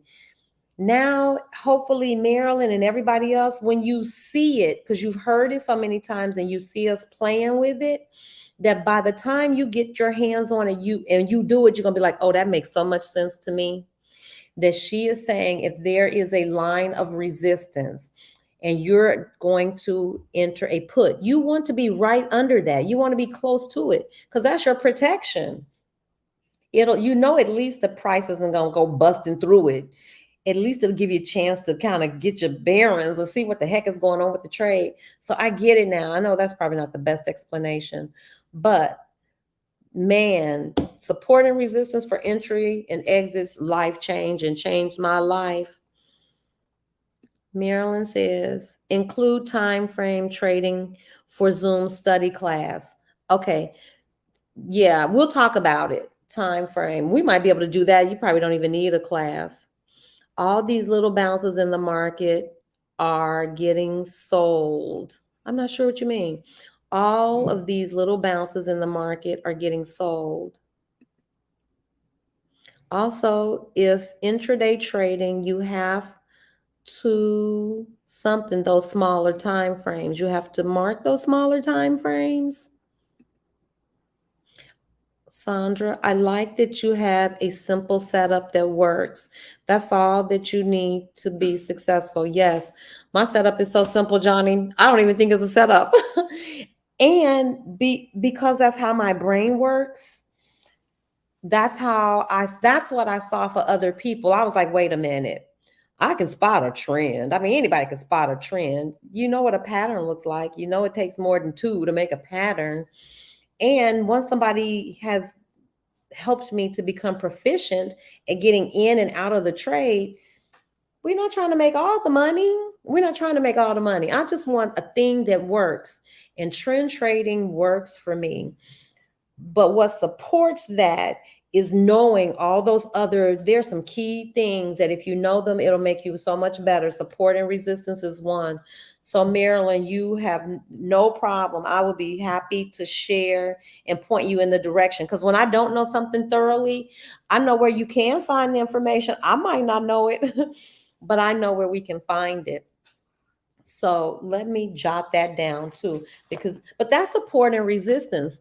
Marilyn, I have a video on support and resistance. That's what we're talking about. But I do want us to have a dialogue about that because someone else said that they put like support zones.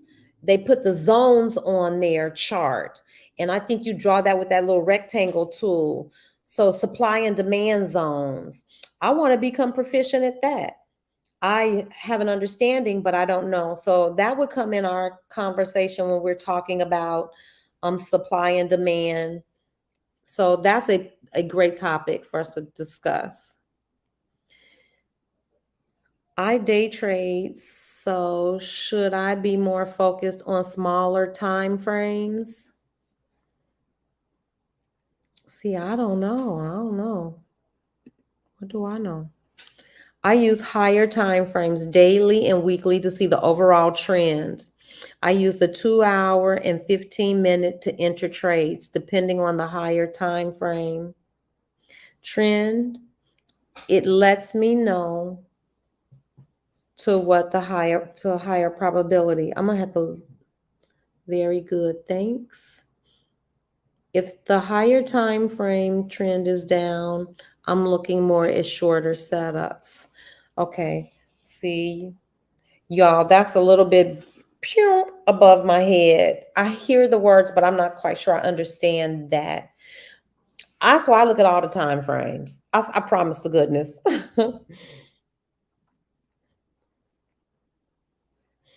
I look at all the time frames. I just do.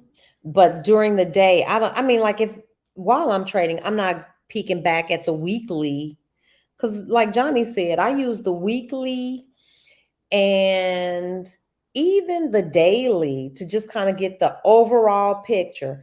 Like, let's look back at it and see. I think that's a no-brainer. Let's see. Where's the weekly chart? Okay, so this is QQQ over the weeks. So I can see that over the last, however, this is since February. So almost going back a year. You can see this is a lower high. Here's the high. Here's the high. You can see those highs are getting lower. You can see the low is getting lower. So that's easy to see. I can see that. And even if I pulled all the way out, see, that's why I don't like all this stuff on my chart. But I like pulling out like this too, because I can see the low is low, the high, and where we are. And I'm telling you, this is on sale. $259. Oh, $259.85 while I'm talking to y'all. Wait. Is she back on the move? Okay, so the weekly gives me a big view. I'm not going in there. And so then I look at my daily. The daily also kind of helps me see this is what's been happening over since November for the last 2 months. Bouncing, kind of trading in a range. And then bam, December. Some pretty tough days. These are the days I like. So I can see, okay, this is what's happening. I get to look down here and see where it is. It looks like it's still in this deep downtrend. It hasn't been over, I don't know, Johnny bought. It hasn't been overbought or sold, sellers, oversold yet. It hasn't been oversold yet. I'm going to get that straight. And so that's what I use the daily for. And then now we're talking about me trading in the daytime. Now I'm looking at these.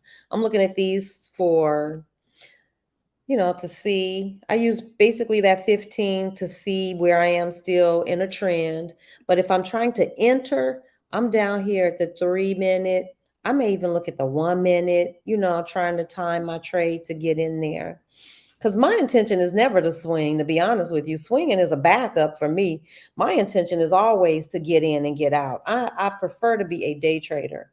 I am not interested, but man, wow, are you trying to move? You're trying to move? 259.73. Was that the low? 259.73. 259.73. Talk about supply and demand.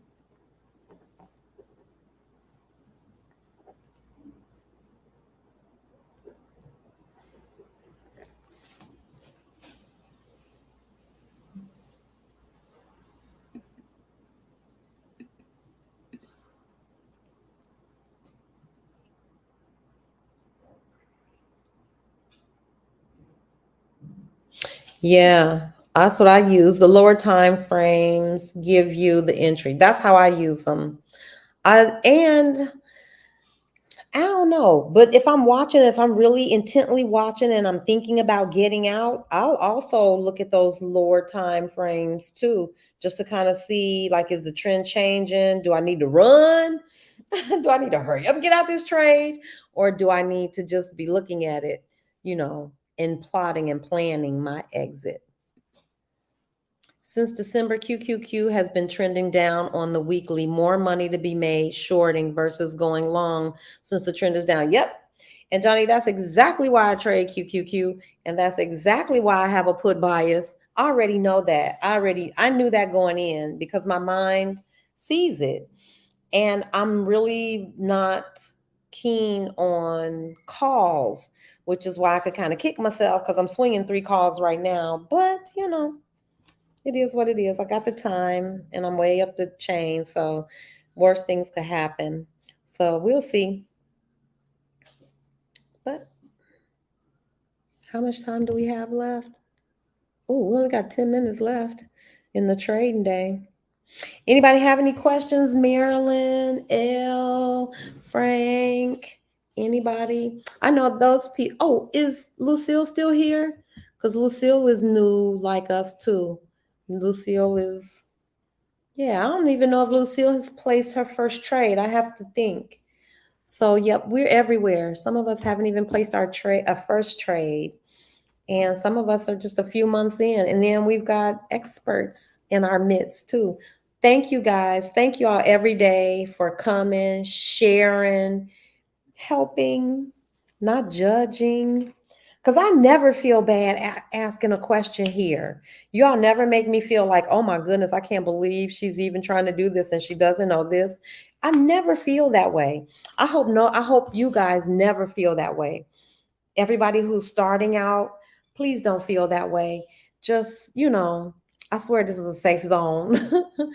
I have made some of the biggest flubs. That's why I don't mind. I know the benefit of showing somebody your practice, because when you make a mistake publicly, you give other people permission to make mistakes too.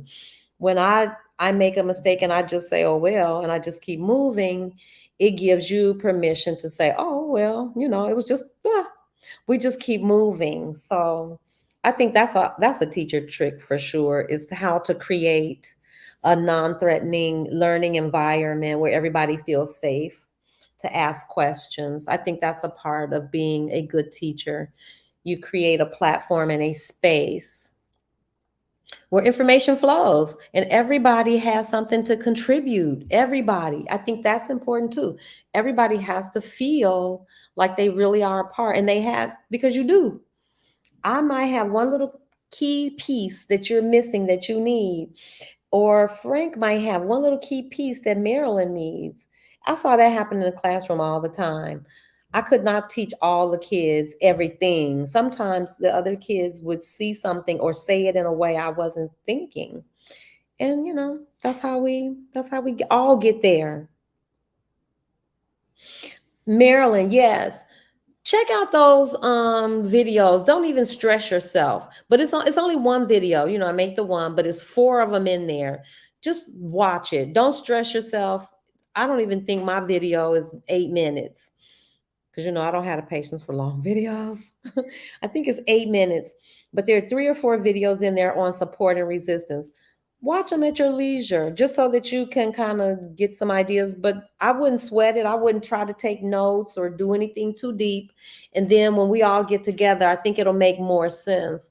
And I think it'll make more sense when you have your Thinkorswim up and we show you how to actually plot support and resistance.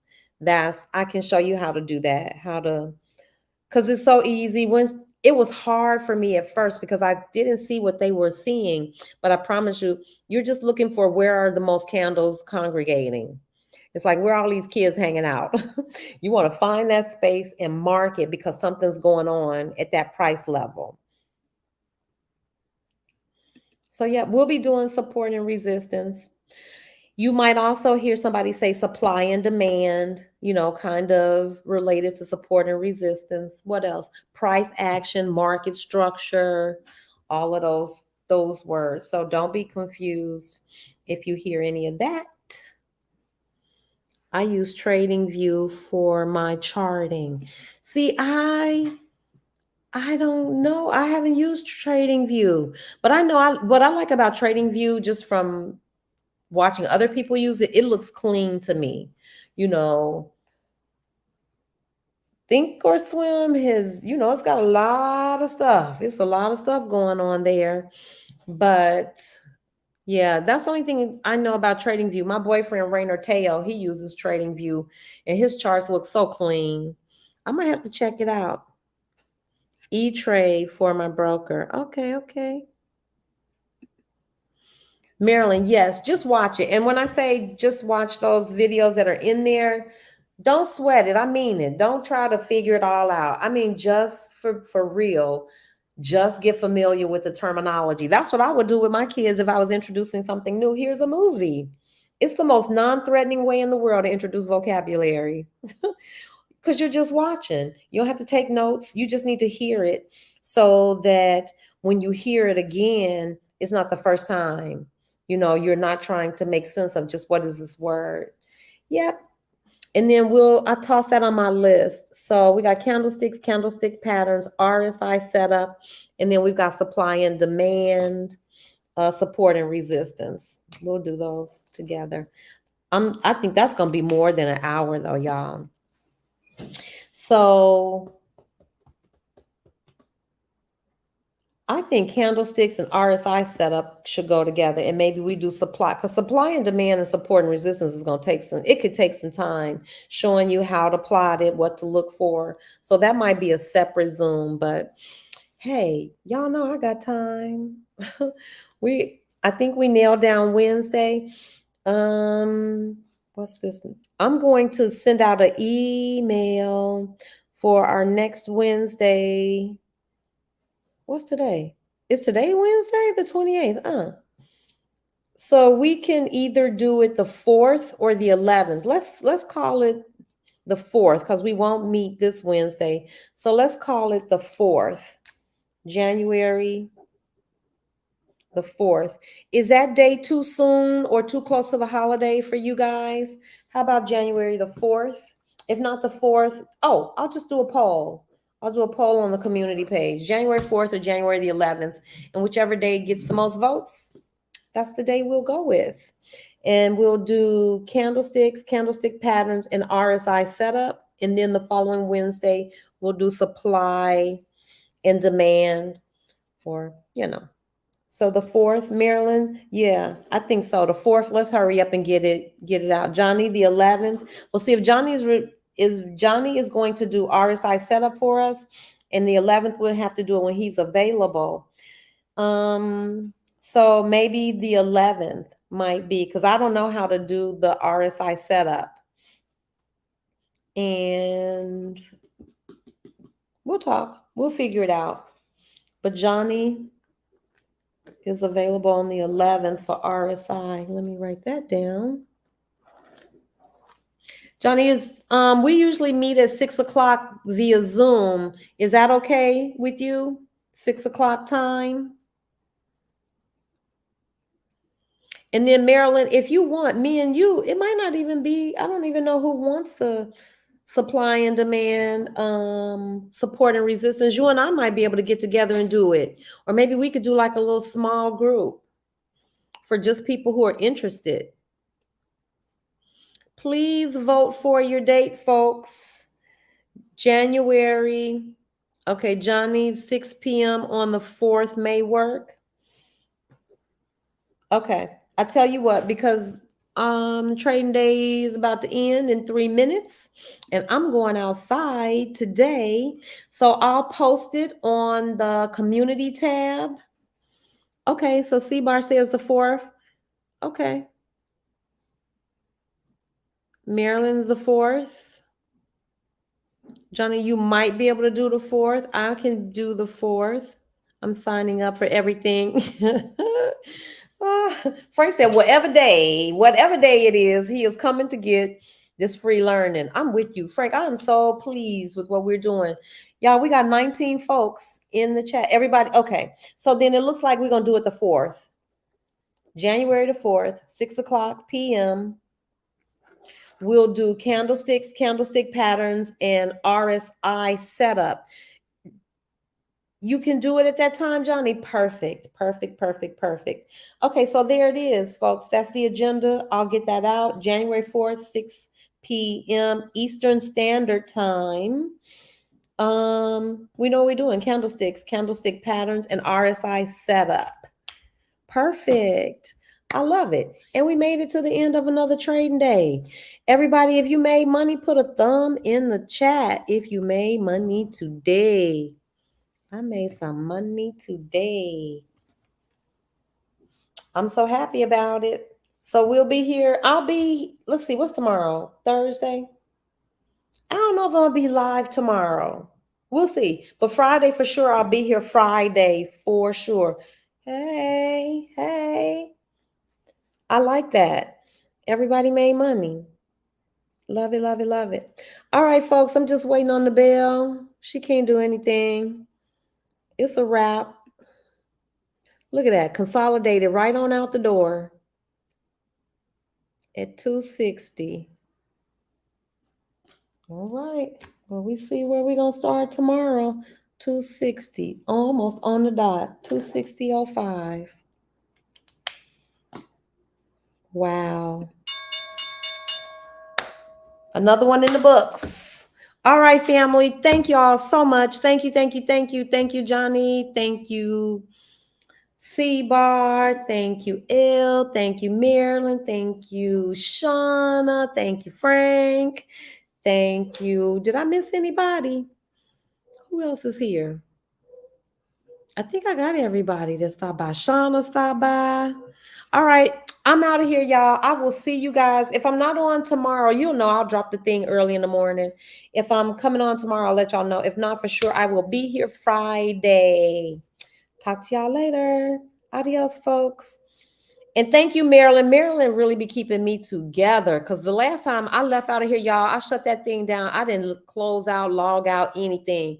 The doggone live was still rolling. I think Marilyn and somebody else is like, Sandra, you gotta hit in the thing. So I'm ending it, y'all. See y'all on, if not tomorrow, I'll see y'all Friday.